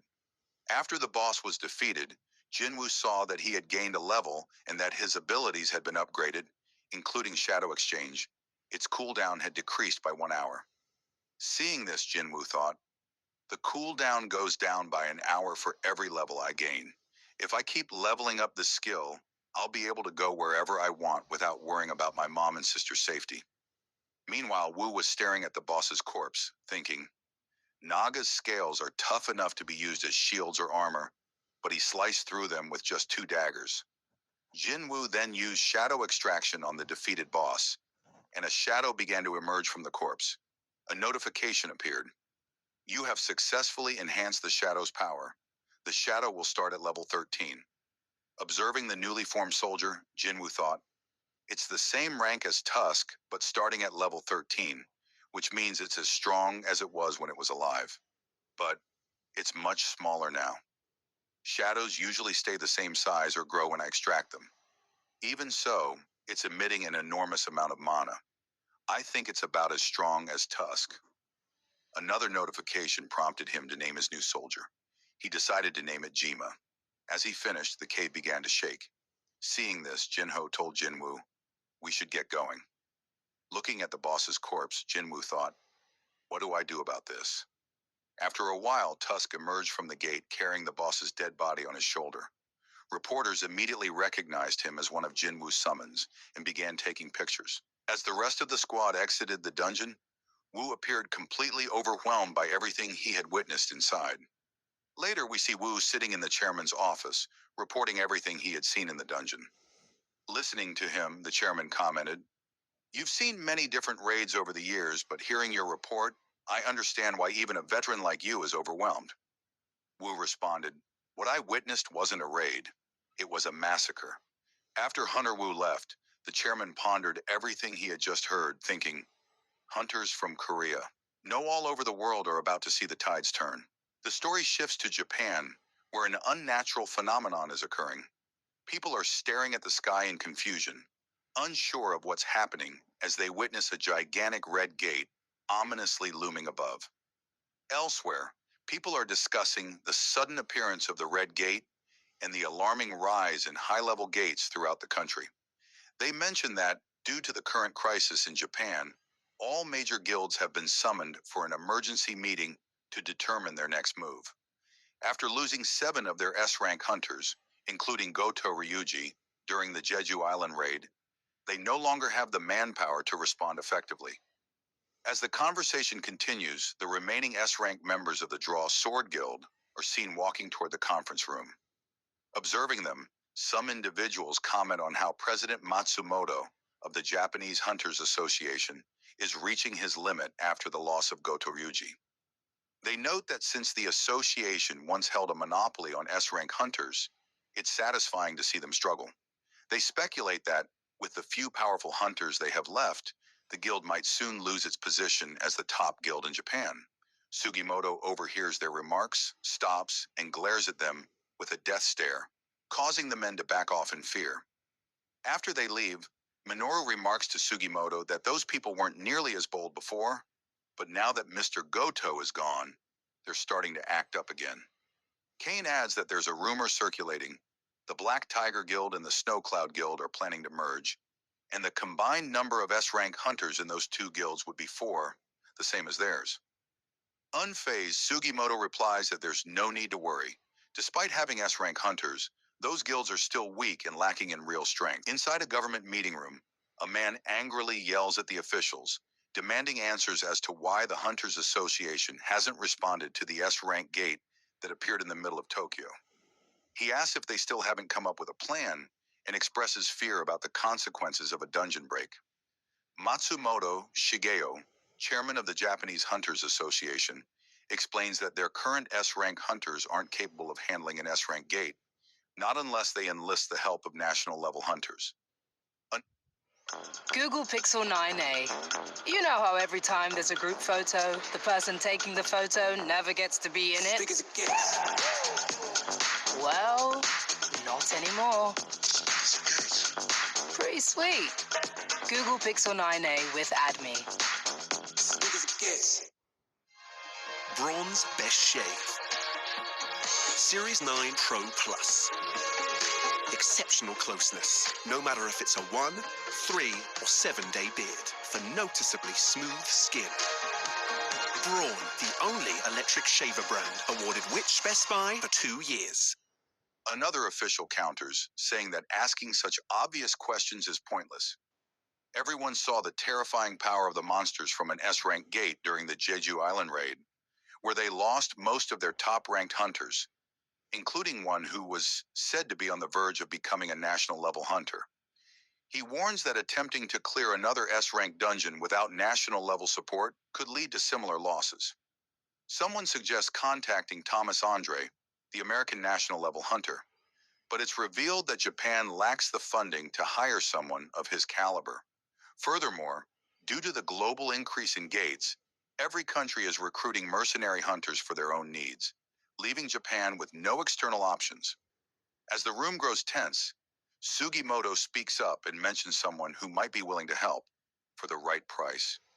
A mysterious figure known as the barrier expert, Yuri Orlov. The scene shifts to Jinwoo sitting in his car. Inside, he thinks to himself, I can't believe I'm level 101 now. At level 100, he received the key to the Kartanon Temple, and at level 101, all of his job-specific skills leveled up. I can't wait to see what happens at level 102, he thinks as he gets out of the car. He notices someone in the parking lot. It's Hunter Cha Hae-in. Upon seeing Jinwoo, she quickly turns and starts walking away. In a blink, Jinwoo appears right next to her and asks, Why did you start running when you saw me? If you were going to run, why come to my office in the first place? Flustered, Hunter Cha stumbles over her words and points toward a spot in the lot, saying her car is still parked there. Jinwoo realizes she wasn't able to take it last time because they used Shadow Exchange to teleport to the gymnasium. Hunter Cha then asks if he has time to talk. Jinwoo asks what she wants to discuss. In her mind, she recalls the photo she saw of him with Lee Joo-hee and wonders why he chose Joo-hee over her, even though she herself is an S-rank hunter. She wants to know if they're dating, but instead of voicing her feelings, she suppresses them and says, "Hunter Min Byung-gu asked me to give you a message. It's about his power." That catches Jinwoo's attention, as he's been looking for answers about that as well. He stops and says, "Let's continue this conversation somewhere private." They arrive at the office and Cha asks why it's so empty. Jinwoo tells her that the Vice Guild Master, Yu Jinho, stayed behind at the dungeon site. Hearing this, Cha blushes, realizing she's alone with Jinwoo. Jinwoo asks how Min Byung-gu was able to leave a message with her. She begins to explain a vision she had while unconscious on Jeju Island. She tells him she was drifting in darkness when a hand reached out and pulled her up. It was Min Byung-gu. He told her that his power was overwhelming and terrifying, something Jinwoo needed to understand. They arrive at the office. It was Min Byung. She begins to explain Vice Guild Master, Yujas, realizing she's alone with Jinwoo. Jinwoo asks how Min Byung-gu was able to leave a message with her. She begins to explain a vision she had while unconscious on Jeju Island. She tells him she was drifting in darkness when a hand reached out and pulled her up. It was Min Byung-gu. He told her that his power was overwhelming and terrifying, something Jinwoo needed to understand. He tried to tell her about Jinwoo's true army, but disappeared before he could say more. We later see Jinwoo sitting inside a dungeon, thinking deeply about what Cha told him. True or not, he thinks, I need to discover the source of my power. That's more important than just getting stronger. Sitting next to him is Jinho, who asks, "Your summons can move on their own, so why do we have to go with them? Why not let them handle it while we relax?" Jinwoo explains he can't always trust those idiots when he's not watching them. Jinho then asks about Jinwoo's sister. Jinwoo says she's doing well after the dungeon break at her school, but doctors recommended she rest, so he stationed his most trustworthy shadows by her side for protection. He decides to check up on her using shadow vision, a skill that lets him see through the eyes of his summons. Viewing through Baru's perspective, he sees Baru lounging and watching TV while Jinna is asleep on the couch. Jinwoo sighs and thinks, I should have known, and wonders, is that really the kind of show Baru likes? Jinwoo decides to check up on the rest of his shadows using shadow vision. First, he sees his mother shopping for groceries. Then he sees Hunter Baek Yoonho and Hunter Choi Jong-in bickering as usual.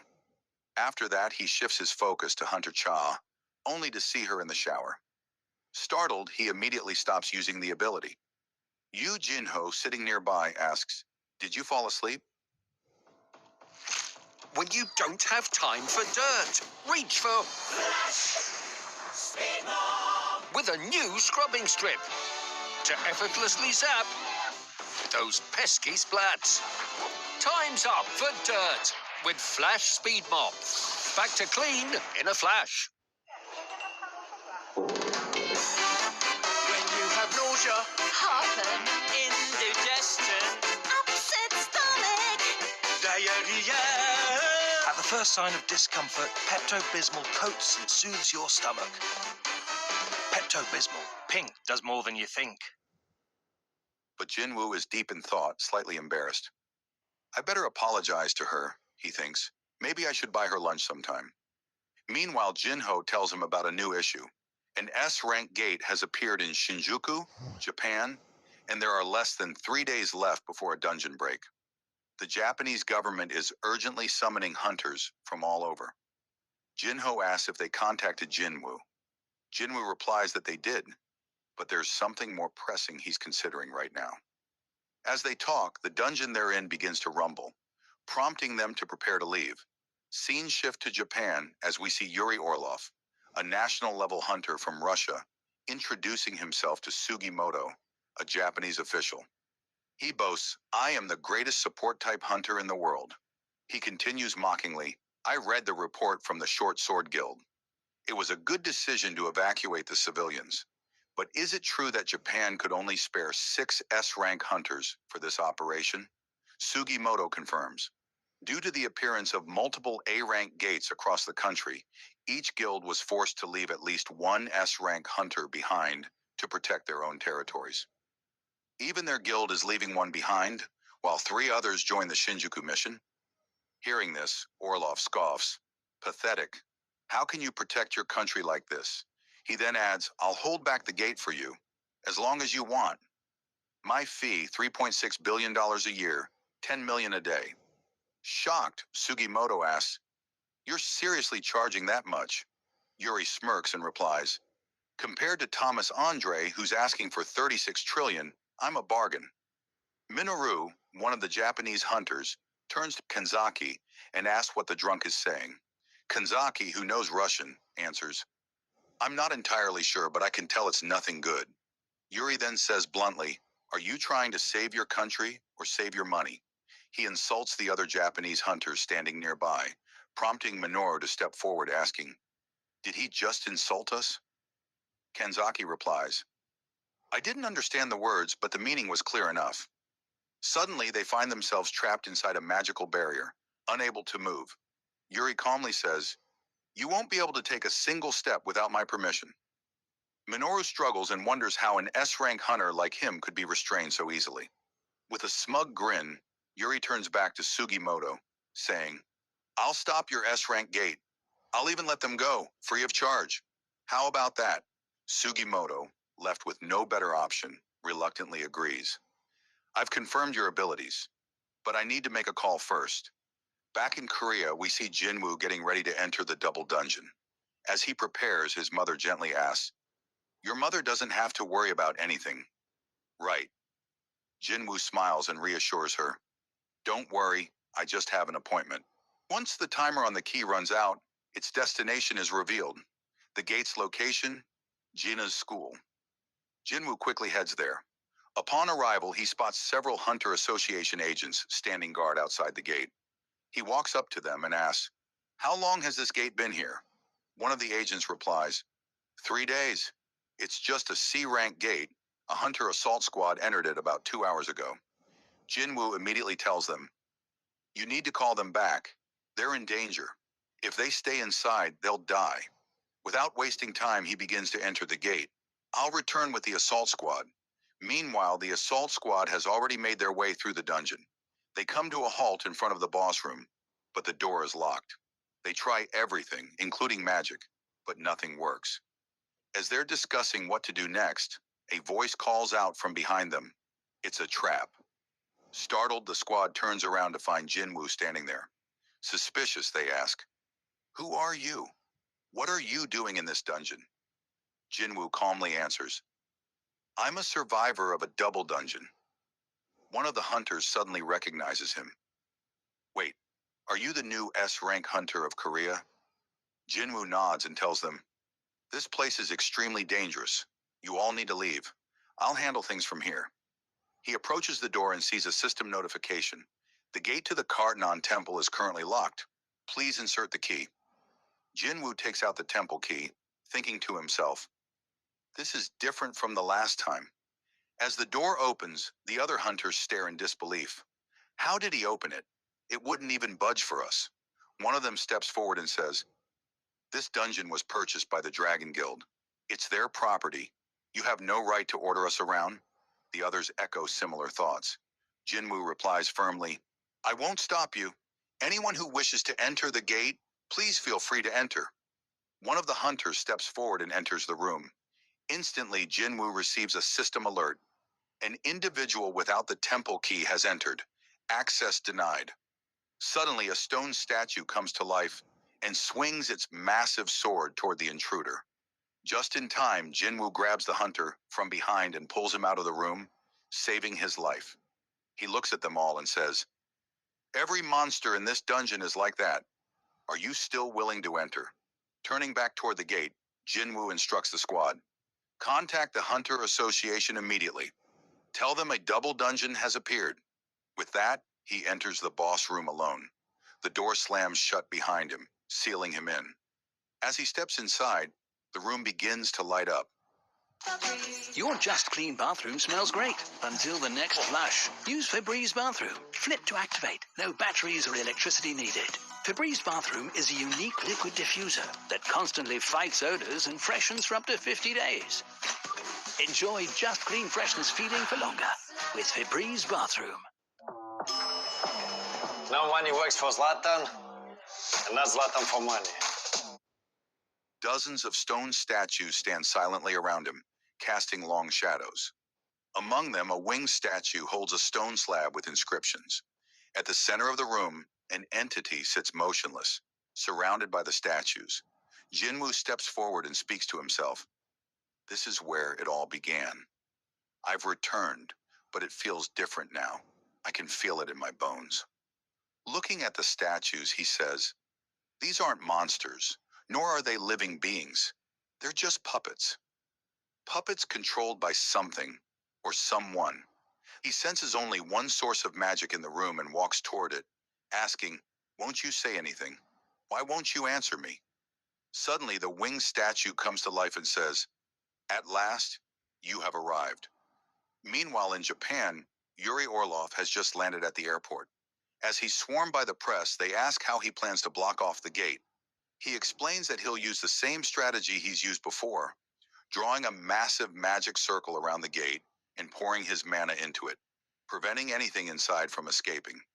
When asked if he can block off an S-rank gate alone, he admits he can't maintain a barrier by himself. However, the circle can draw mana from its surroundings. If large quantities of mana crystals are placed around Tokyo, the circle will absorb their energy. Over time, the barrier will strengthen and transform into a solid wall.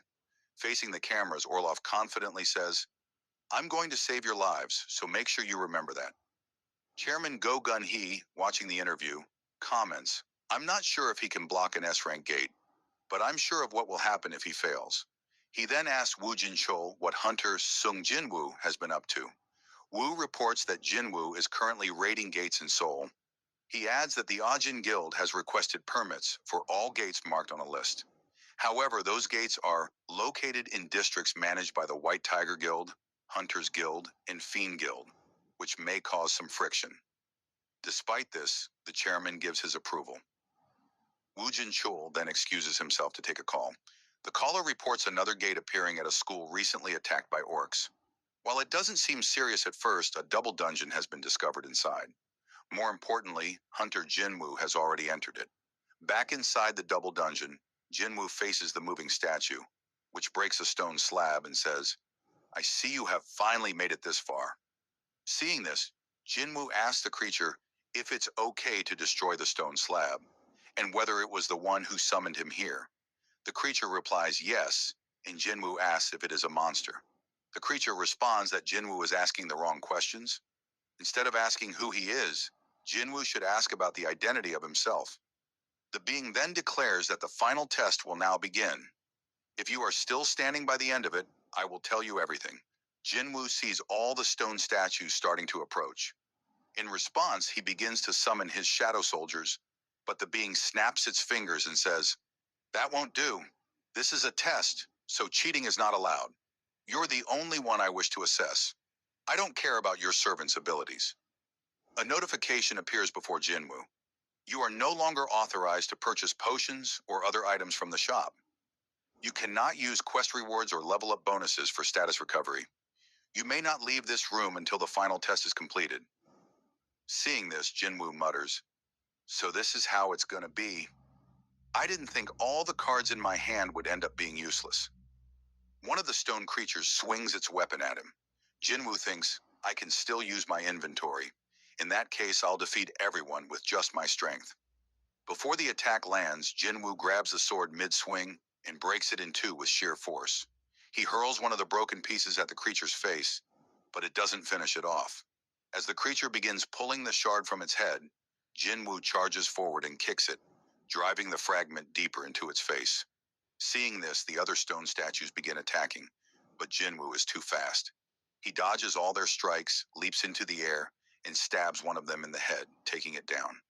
He then notices a distant statue launching an arrow at him. Reacting instantly, Jinwoo slices the arrow mid-air with his daggers and kicks one of the fragments back at the archer statue, destroying its face. As Jinwoo continues taking down the stone creatures, he thinks, I've been waiting for this moment. Watching from above, the creature is impressed and says, You've achieved so much with the body of a human. I am truly impressed. The creature floats in the air, observing the battle. As the fight drags on, Jinwoo reflects, These statues look like they were teleporting before, but now I can see their movements. Each one is strong, but I can do this. The creature comments, truly impressive growth, but it's still too early for this test to end. Suddenly, Jinwoo hears a deep rumbling. He looks back and sees a massive stone statue approaching. It towers over even the powerful monsters he's currently fighting. The entity smirks, watching with anticipation. Does the morning rush leave your kitchen in chaos? It's time for Flash! Spray! Wipe done! A powerful spray, an effortless wipe, and your spray wipe done. For a sparkling home you'll want to come home to. Reach for new Flash Spray Wipe Done.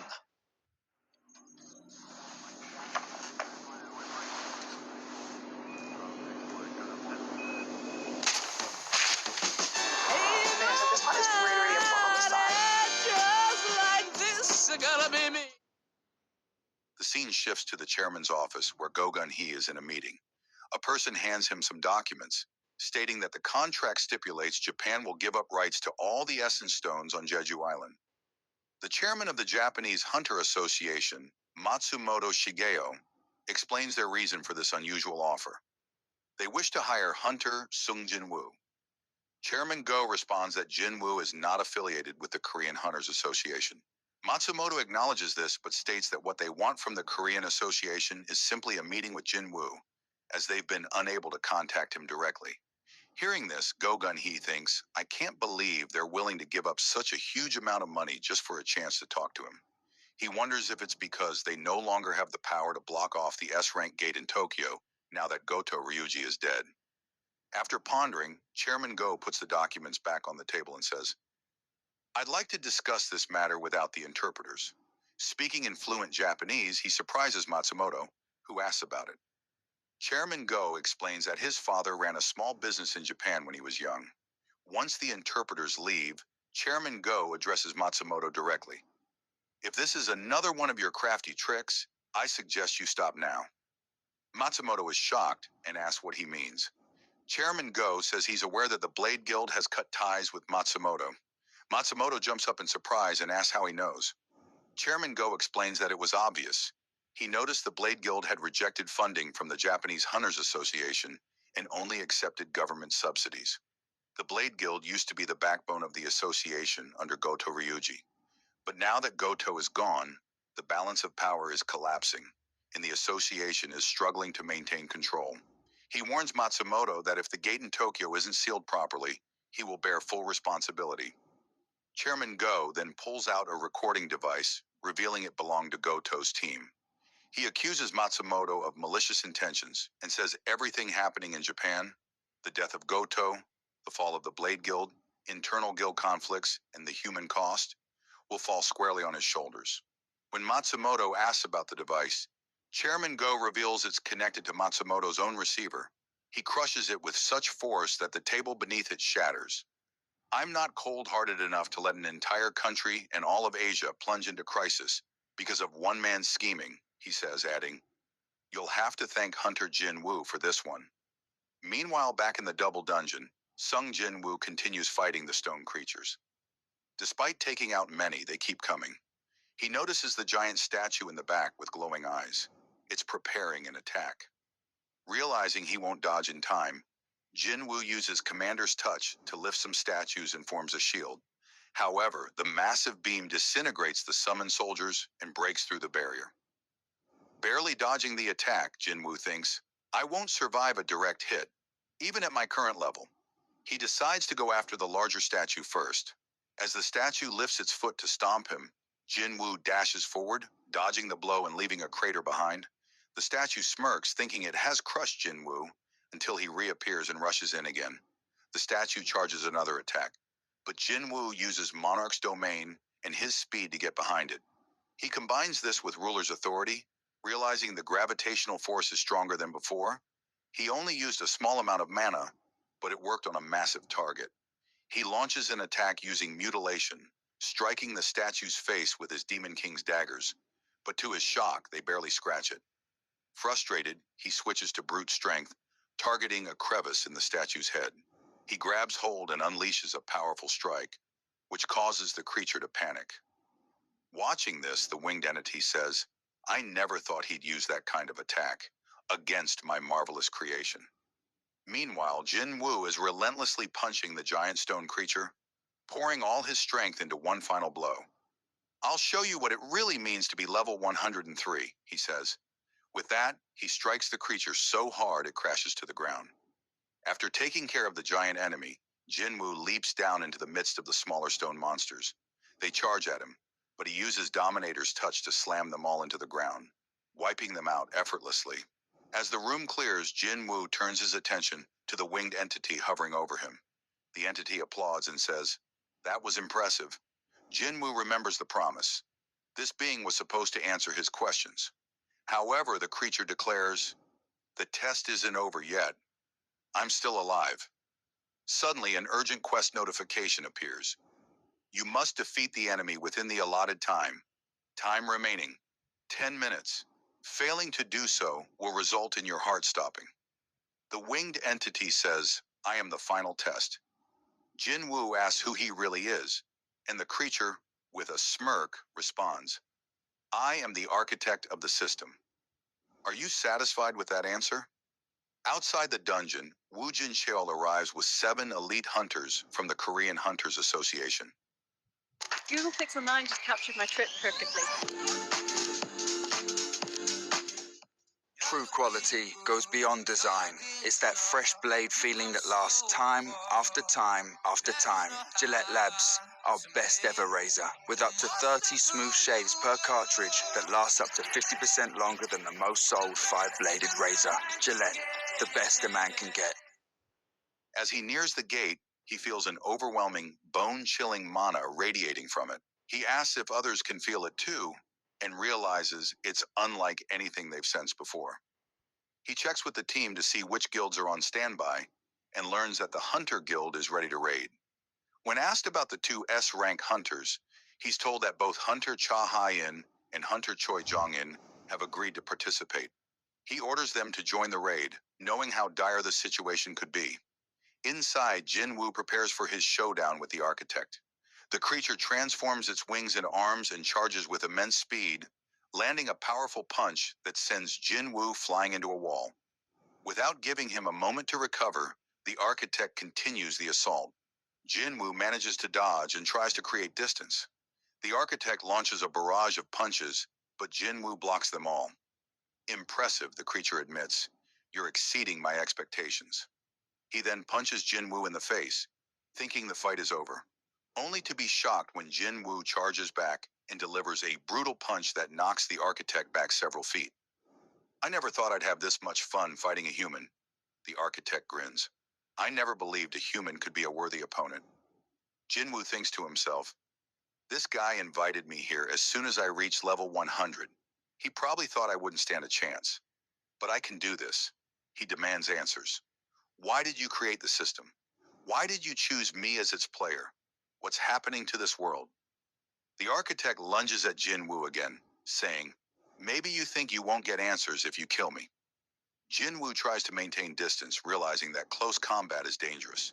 He uses ruler's authority to fight from afar, but the architect counters with a massive explosion. Jin Woo realizes he can use the same skills I can. My ranged attacks are useless. The architect declares, whether you kill me or not, the answers have already been predetermined. Since the moment I designed everything, he summons all the weapons in the room and hurls them toward Jin Woo. Jin Woo demands, how did you design all of this? How could you give me this much power?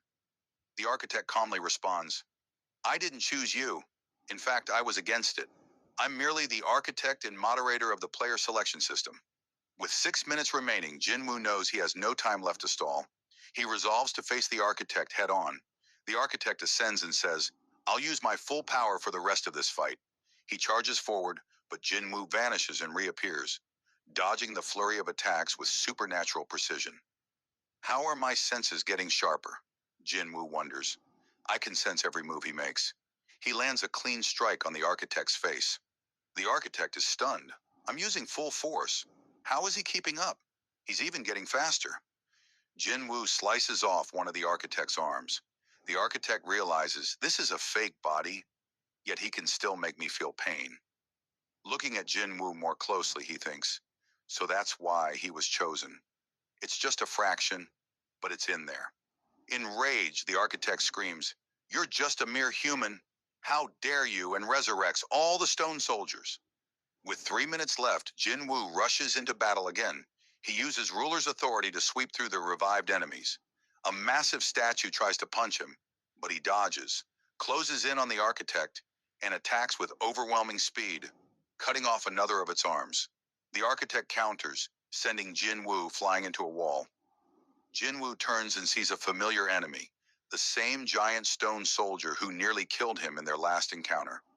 Fueled by rage, he slams his elbow into its head, splitting it in two. Turning back to the architect, with 2 minutes remaining, he pours all his strength into one final, devastating attack. The entire room erupts in a massive explosion. As the dust settles, Jin Woo stands victorious over the fallen architect. The test is over. The architect speaks one last time. The answers lie within you. A notification appears before Jin Woo. The data stored in your memory will be retrieved. The creature tells Jin Woo that the choice is his. He hesitates for a second and decides to accept. Suddenly, the place lights up, and Jin Woo is teleported to another dimension in spirit form. Below him is an enormous army of monsters. Seeing them, Jin Woo is terrified.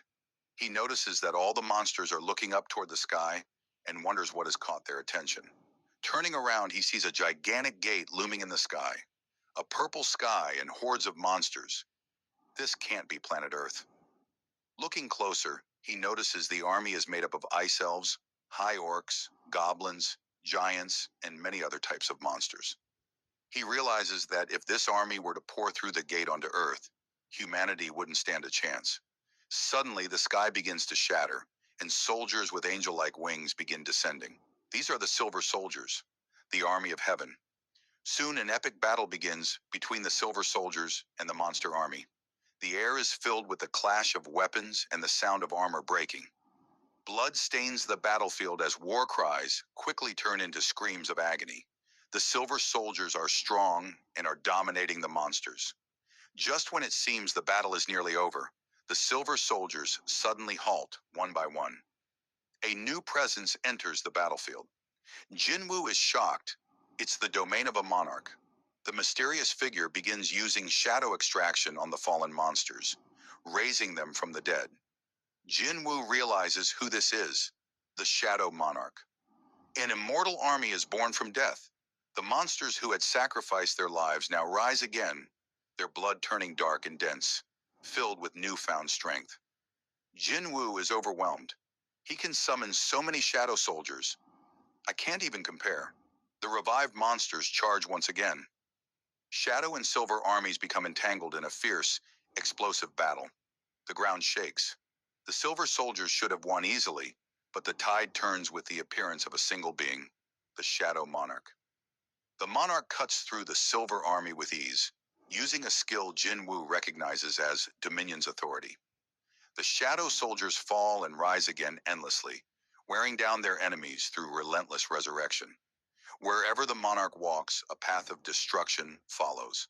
Victory seems imminent for the Shadow Monarch and his army, until they appear. Meanwhile, the scene shifts back to the Double Dungeon. Wu Jinchul, Cha Haiyin, Choi Jong-in, and other hunters arrive. Sensing the enormous mana emanating from the chamber, Cha asks Wu if he's sure Jin Woo is inside. But something feels off. This mana, it isn't Jin Woo's. So whose is it? As they enter, they're shocked. Shattered stone statues and stone soldiers litter the room. Wu Jinchul mutters, "It's all true. The statues and sculptures actually exist." As they look around, a voice speaks. "I don't recall inviting humans here. What an unexpected surprise." Startled, the hunters wonder if they imagined a monster speaking. But the architect reveals himself, commanding them to be silent. "How dare you disturb the king in his slumber?" They wonder, who is the king he's referring to? In the corner, they spot Jin Woo standing silently. Suddenly, some of the hunters are cut down as the architect speeds past them. "You strong humans will make excellent first offerings to the king." Back in Jin Woo's vision, portals begin opening and new armies march out. Jinwu recognizes them. They are the armies of the monarchs: Queresha, the plague monarch; Baran, the demon king; Rakan, the beast monarch; and others including monarchs from clans like Rokan, Yogamint, and Legia. Among them is a gigantic wolf, signaling the beast monarch's presence. They all come to a halt in front of the shadow monarch, and the stage is set. The final battle is about to begin. The scene shifts back to the hunters in the double dungeon, where they are trying to defend themselves against the architect and its soldiers. Choi Jong-in instructs the hunters to use everything they've got and move the wounded to the back. The architect ominously tells them, "By the time my puppets collapse, anyone who is alive will have the great honor of witnessing the king's birth, if any of you survive." As the colossal statue charges, Choi orders everyone to take cover. He dodges the attack and counterattacks with a fireball to the creature's face. He tells the other hunters to use this chance to destroy the stone statues. Wu Jinqiu prepares to strike and punches the statue, but is shocked to see it has no effect. Choi attacks again with a fireball, but his magic also fails to damage the creature. The guild members panic, realizing none of their skills are working. Choi concludes that they are out of options and must wake up Sung Jin-woo, thinking he is under hypnosis. He throws a fireball at Jin-woo, saying it's the only way to wake him. But before it reaches Jin-woo, the architect blocks it and springs at Choi, furious that someone dared to disturb the king's slumber. Choi is stunned and unable to move, convinced it's over for him, until Wu and other hunters stop the architect. Jin-woo, still trapped in a vision, witnesses a battle between the Shadow Army and all the demon clans.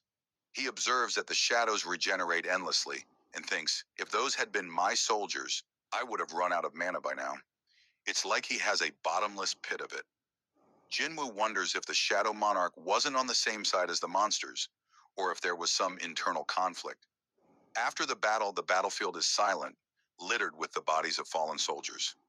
The Shadow Monarch approaches the defeated leader of the demon clans and asks, "We had a chance to end this war today. Why did you betray me?"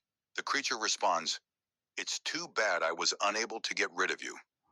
The monarch, furious, demands an answer again, but the creature speaks in demonic tongue. Enraged, the monarch picks him up by the mouth and crushes his face with his bare hands. Even this isn't enough to kill the demon. The monarch stares into its eyes and thinks, "Where have I seen them before?" Removing its helmet, he discovers it's Baran, the demon king. Shocked, he wonders what Baran was doing there. He begins to look at his hands in confusion, and we realize that it was Sung Jin-woo all along, the one fighting the demon clans and the Silver Soldiers. Jin-woo is baffled that he didn't realize this sooner. He notices a heartbeat inside his chest, then discovers he has two hearts, a normal human heart and a black one. Suddenly, Silver Soldiers start descending from the sky, and a notification appears. Playback of retrieved data has ended. Back in the double dungeon, the architect speaks to Cha Hai-in, calling her quite interesting. He asks her to push beyond his designs. She attacks with sword dance, but the architect blocks it effortlessly and counterattacks, injuring her shoulder. As she screams, the architect explains that the dungeon system predicts and responds to every outcome, and their weapons are useless against the statues. Suddenly, Choi Jong-in lands a surprise hit on the architect, giving Cha the chance to run toward Jin-woo. But as she looks back, she sees the architect behind her, ready to grab her. She dodges in time, and the architect, seeing a shadow on her shoulder, asks what her relationship is with Jin-woo. She says, "We're friends. I'm here to save him." The architect smiles and says, "Then I'll give you a chance. Today is the day one of the greatest monarchs in this world will rise. You may watch, but the rest of the humans will die."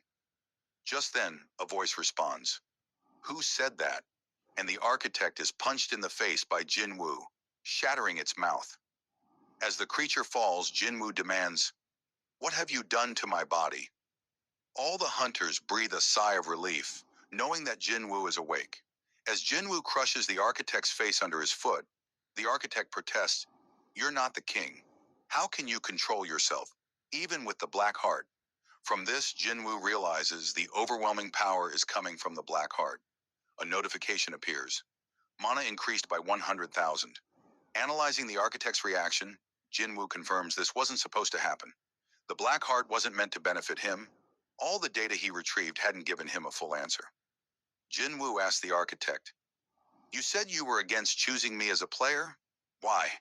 What was the point of choosing someone? What were you trying to do?" In desperation, the architect screams, "Shadow Monarch, you've got us. Do you think the other monarchs will stay quiet after what you've done?" Jinwoo draws his daggers and demands an answer. Meanwhile, the hunters panic as they see all the previously inactive statues come to life. The architect warns Jinwoo that if he is killed, no one will be able to stop the dolls. Jinwoo coolly asks, "What if I kill you and take care of them myself?" The architect claims that if he dies, the system will collapse. Jinwoo smirks, saying, "There was always the possibility I could go back to being an E-rank hunter." He explains that just because the system's creator disappears doesn't mean the system will vanish. The architect attempts to access the system, but is blocked by repeated notifications. Access denied. Stunned, he turns to Jinwoo, who tells him, "I'm going to kill the system. I'll swallow it whole." Refusing to accept reality, the architect yells that it must be a system glitch. In frustration, he lunges, but Jinwoo slices him into pieces with his daggers. As the pieces fall, the architect delivered one final prophecy. When the pillars of fire that hold the heavens are raised, an inevitable death will approach your way. Jinwoo, with a steely glint in his eyes and a cold smirk, simply responded, "As you please." Meanwhile, the association members outside the dungeon were waiting for the hunters to return. They note that it's been an hour since the members of the Hunter Guild went in and begin to worry about what might be happening inside. Soon they see the hunters returning. Judging by their condition, they are shocked that even the elites of the Hunter Guild ended up like that.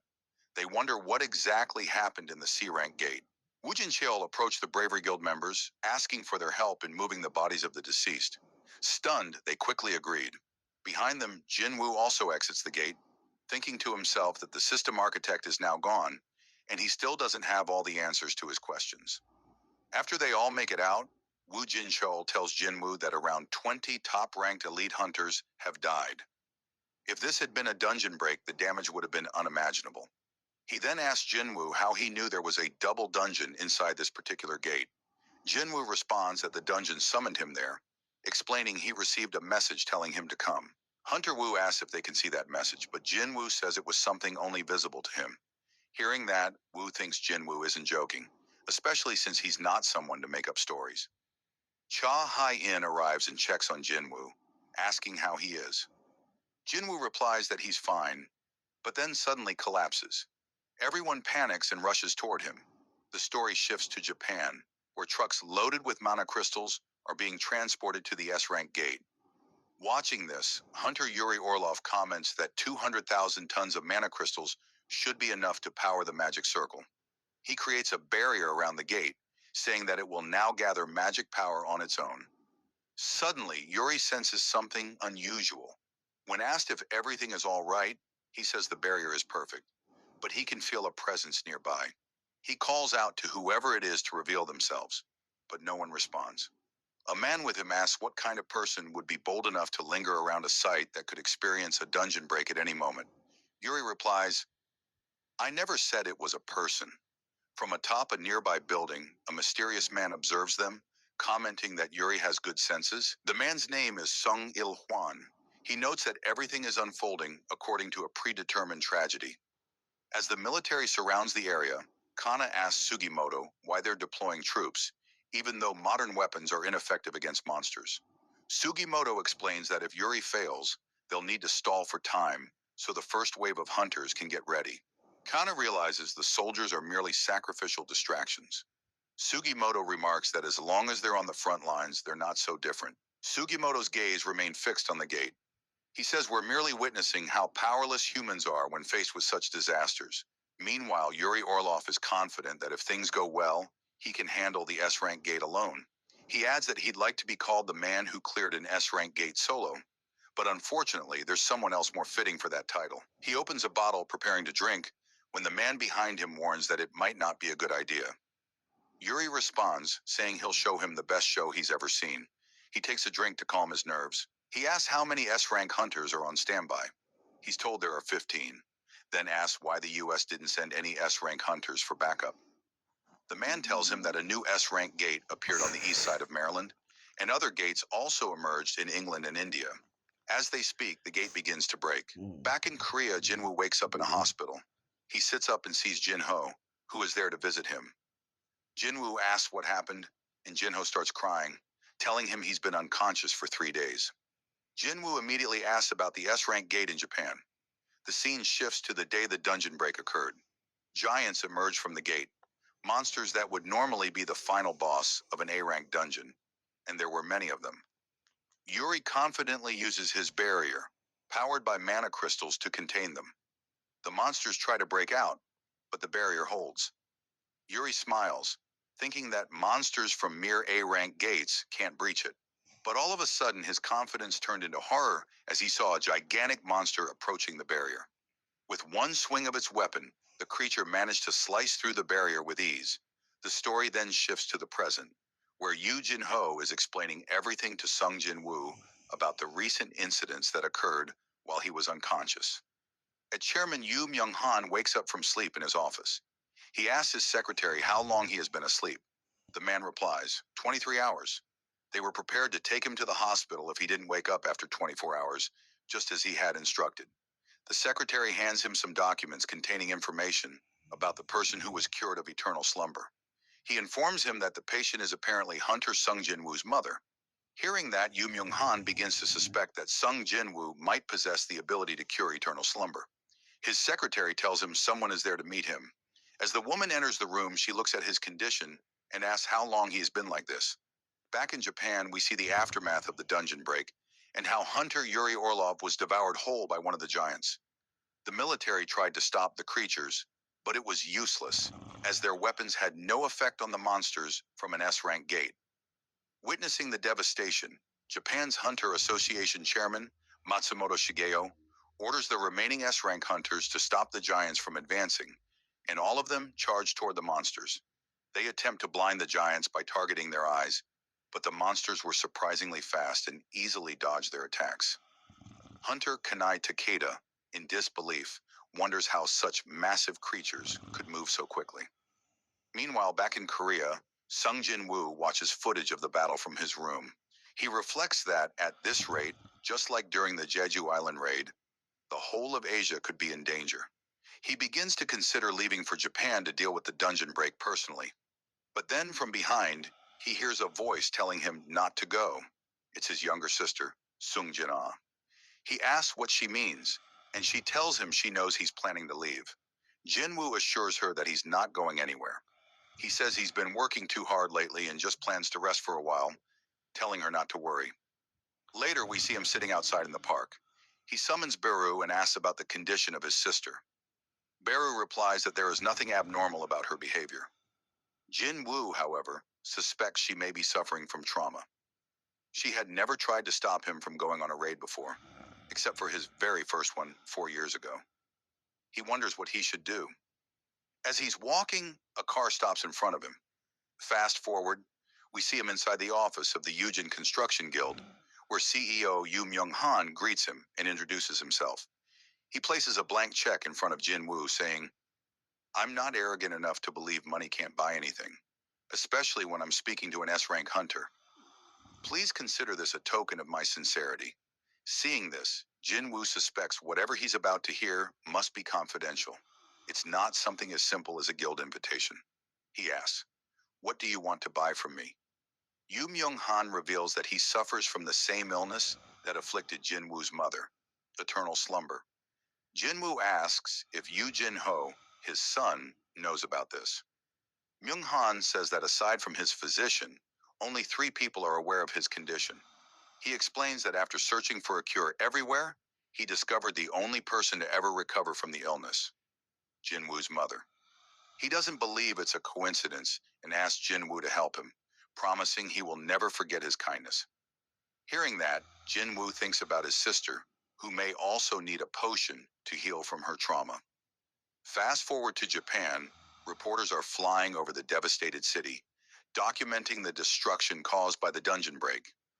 One of them expresses concern, asking what would happen if the giants decide to attack them. Another replies that they're safe as long as they keep their distance. This has been confirmed by multiple researchers and is considered trustworthy. They focus their cameras on the leader of the giants, noting that the largest one is the only one guarding the gate, while the others are spread out across the region. It seems to either be waiting for someone or simply protecting the gate. Only 2 of the 30 giants have been defeated over the past 2 days, and if they aren't stopped soon, the entire world could be in danger.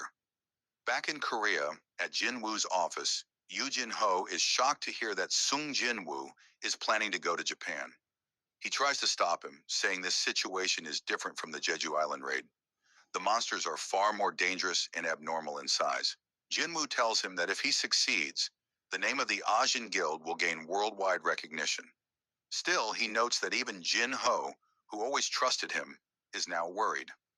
Jin-ho eventually agrees, on one condition: they go to Japan together. He then brings up something he's noticed: the Red Gate incident, the Jeju Island raid, and the recent double dungeon. All of them had one thing in common. Jin-ho wasn't involved in any of them. Jin-ho says the only thing he can proudly claim is staying by Jinwoo's side. It's embarrassing, he admits, but you're my only source of pride. Jinwoo smiles and says, that's not something you'd expect from a millionaire's son. Jin-ho tells him he trusts him, and if it's safe for Jinwoo, then it will be safe for him too. Jinwoo stands up, feigning a change of heart. I was just joking, he says. Why would I go to Japan right now? He tells Jin-ho to head home. As he walks away, Jinwoo begins thinking about the architect from the double dungeon, someone who might be on his level. That realization means there are still many beings out there stronger than him. It's a vast world after all. After arriving home, he's greeted by his mother. While eating, he asks about Jinna. His mother replies that she said she wasn't hungry. Jinwoo starts to reflect on Yoo Myung-han, Jin-ho's father, and how he claimed to suffer from eternal slumber. Jinwoo doesn't truly know what kind of person he is or if he's really afflicted. The remaining holy water of life is limited, so he must use it wisely. Once finished with dinner, Jinwoo tells his mother he's going out for a while. He knows there are people out there stronger than him, but as long as his growth continues, he needs to be on the battlefield to become stronger. Before leaving, he visits Jinna in her room. We need to talk, he says. Sitting beside her, he wonders where to begin. He confesses that he almost died recently. Turning to her, he sees no reaction. I'm always in dangerous situations, he explains, but this time was different. I really thought I'd die. I made it out alive, he continues, and I'm grateful for every time I come home. He pats her head and promises that this time too he'll return. He thanks her for stopping him from leaving this time. With tears in her eyes, Jinna replies, You would have left anyway. Jinwoo smiles and responds, But I'll come back. We fast forward to a press conference held by Chairman Go Gun-hee regarding the dungeon break in Japan. Jinwoo has decided to head there himself to deal with the S-rank gate. At the airport, just as Jinwoo is about to leave, he notices something. Despite his efforts to stop him, Jin-ho has managed to follow him. Realizing there's no other way, Jinwoo reluctantly gives in. Together, they prepare to board the plane and face what lies ahead in Japan. The story shifts to Japan, where the military is trying to rescue survivors from the ongoing disaster. A soldier tells the civilians that there's only room for 3 or 4 more people, urging them not to waste time worrying about those who might not survive, as the giants are approaching. If they stay, they'll all die. He tells them to find cover, but as he looks up, he sees that the giants have already found their location. The soldiers open fire on the monsters, but their weapons prove ineffective. Just as one of the giants reaches toward the survivors, a giant trident pierces its chest, launching it several blocks away. As the lifeless giant lies among the rubble, the soldiers stare in confusion. Then they notice another monster-like figure. This one is protecting them. A man approaches, telling them to evacuate immediately because the area is no longer safe. It's Sung Jinwoo. At that moment, rocks began falling from the building and flying straight toward the citizens. But Jin-ho arrived just in time and shielded them with his large shield. Then, Jin-ho told Jinwoo that he would stay behind and help the survivors escape. Hearing that, Jinwoo prepares to take out all the monsters in the area. Alongside Jima, he charges at the creatures. The giants are no match for Jima's strength, and it takes out multiple enemies with ease. Seeing this, Jinwoo also jumps into the fight and slices one of the giants in two with a single swing of his dagger. The scene shifts to the Scavenger Guild in the United States, where some hunters are discussing Jinwoo's actions in Japan. One comments that Lady Selner didn't enhance Jinwoo's powers. Another scoffs, saying that even though he reawakened, every hunter has limits, and Jinwoo will eventually die at that level. They start betting on how long Jinwoo will last in this raid. As they mockingly discuss it, a voice interrupts from behind. Thomas Andre, the Scavenger Guild's guildmaster. He says he'd bet the entire guild building that Jinwoo will survive. Then he warns them to worry more about the S-rank gate that just appeared in their own territory. The dungeon break is tomorrow, and he wonders how many of them will survive that battle. Looking out the window, he remarks that Japan might have been fun, but tomorrow will be entertaining in its own way. Back in Japan, news outlets are broadcasting live footage of the city as Jinwoo's summons deal with the giants. A giant screams in agony as Ant King Baru's minions devour it alive. Another giant chases a small girl, who runs in fear. Just as the monster is about to catch her, a shadowy figure appears and slices off its hand. It's Igris, saving the child. As the giant reels in pain, it fails to notice Iron charging straight toward it. With a devastating blow to its head, Iron defeats the giant, slamming it into the ground. He proudly stands atop the corpse. Watching this, Igris sighs. Meanwhile, Jinwoo observes everything from afar, and seeing Iron in action, comments that Iron must be excited now that he's upgraded. He's relieved to see him doing a good job. A Japanese soldier then approaches and thanks Jinwoo. Not understanding Japanese, Jinwoo simply gives him a thumbs up and says, "You good, brave soldier." He then asks Jinho to help finish the evacuation. After everyone leaves, Jinwoo stands before the corpse of the fallen giant. Using shadow extraction, he prepares to add it to his growing army. Meanwhile, at the Hunter Association headquarters in Japan, officials inform Chairman Matsumoto Shigeo that the city is gradually being reclaimed from the giants. Hearing this, Matsumoto reflects that Goto Ryuji may not have been wrong. He recalls the eyes he saw at the airport. He's seen countless hunters before, but Sung Jinwoo is on another level, unrivaled. He remembers their first meeting at the airport when Jinwoo and Yu Jinho arrived in Japan. Matsumoto greeted them and explained that the giants were advancing toward Osaka. He requested that Jinwoo focus on defending the city, thinking that even someone as powerful as Jinwoo couldn't possibly take down all the giants alone. While Jinwoo handled defense, Matsumoto planned to negotiate support from other nations. However, to their shock, Jinwoo declined the request. Instead, he boldly declared that he would defeat all of the giants by himself. The scene shifts to Jinwoo, who is contemplating names for his newly extracted shadow soldiers. He decides to keep it simple by numbering them from 1 to 5. As he finishes, Baru appears and informs him that another enemy has been eliminated. Jinwoo names that one number 6. Before moving on, he tells Jinho to rest for now. Jinwoo thinks to himself that things have been relatively easy so far. But this is only the beginning. His shadow soldiers continue sweeping through the country, annihilating the giants.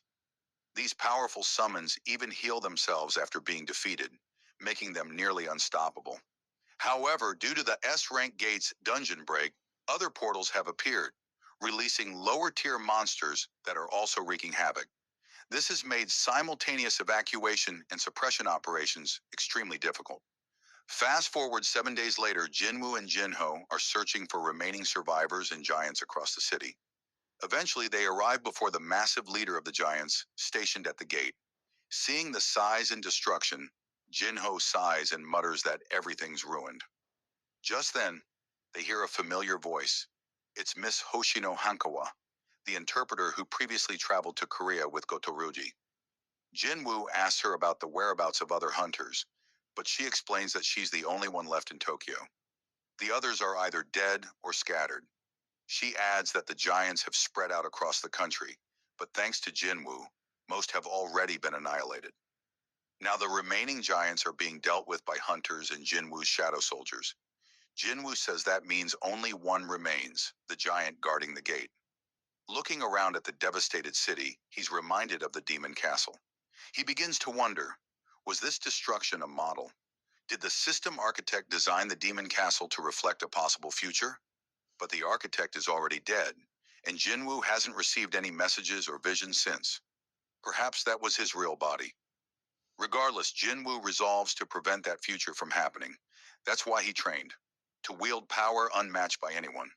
Turning to Hankawa, he says they're ready to move out. She informs him the other hunters haven't arrived yet, but Jinwoo assures her that they have. We then see Kino complaining about how annoying this all is, while Minoru tells her to be grateful. They're alive at least. Frustrated, Hankawa vents that Jinwoo and his shadows are pushing forward, dominating giants that Japanese hunters couldn't even approach. It feels like they're only here to clean up the leftovers, which is infuriating.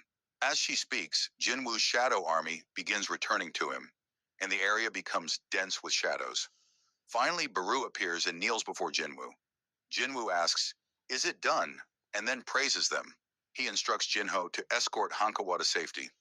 Once they leave, Jinwoo begins using shadow extraction on the corpses of fallen giants, filling the field with towering shadow versions of the monsters. As his army grows in number and strength, he gives the final order.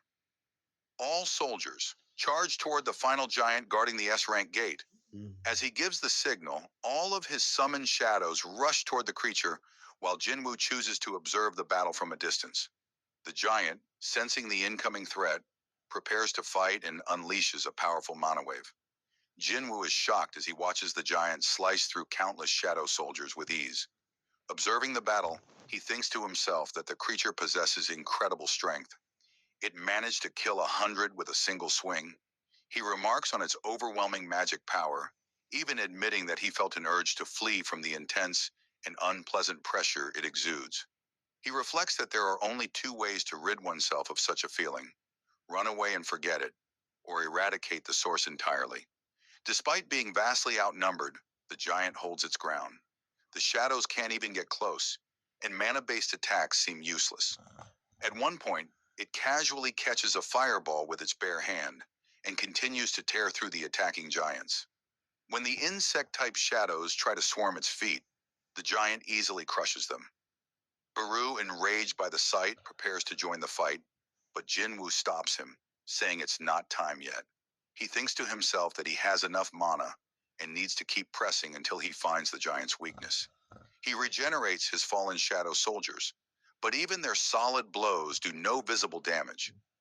Jinwoo then realizes that the creature's magic power acts like armor wrapped around its body, which is why it's unaffected by physical attacks. However, he remembers it did flinch and block when a fireball nearly struck its face. That gives him a clue. He summons Kaisel and orders his strongest soldiers, Beru and Igris, into battle. Beru uses his incredible speed to dash toward the creature's face, aiming for its eye, but the giant dodges. Meanwhile, Igris, riding Kaisel, attacks from the air with lightning magic. He fires a beam at the creature's face, but it narrowly evades the attack. Jinwoo confirms that the giant's weak spot is its face. Its mana is only protecting the lower body. The creature retaliates by striking Kaisel, forcing the wyvern out of the fight. Just as the giant seems to gain the upper hand, it notices Igris charging straight for its face. The giant blocks the attack, but that momentary distraction is enough. Jinwoo seizes the opportunity and lands a powerful blow, injuring the giant and making it scream in pain. Baru follows up with another assault, keeping the creature distracted long enough for Jinwoo to prepare his next move. He summons all his strongest daggers and, using Ruler's authority, begins attacking the creature's face. From a distance, Jinho and Hanakawa watch in awe. Hanakawa remarks that this no longer looks like a battle between hunters and monsters. It's more like a clash of monsters against monsters. Back in the battle, Jinwoo uses Violent Slash to destroy one of the creature's eyes. As it howls in pain, he signals to Baru, who enters the creature's skull through the eye socket. Jinwoo keeps attacking from the outside while Baru ravages it from within. The giant begins to vomit blood and finally collapses to the ground. A notification appears. You have defeated the enemy. The episode ends here. Thank you so much for watching. I really appreciate it. If you're not subscribed yet, please consider subscribing. Thanks again for your support, and I'll see you next time.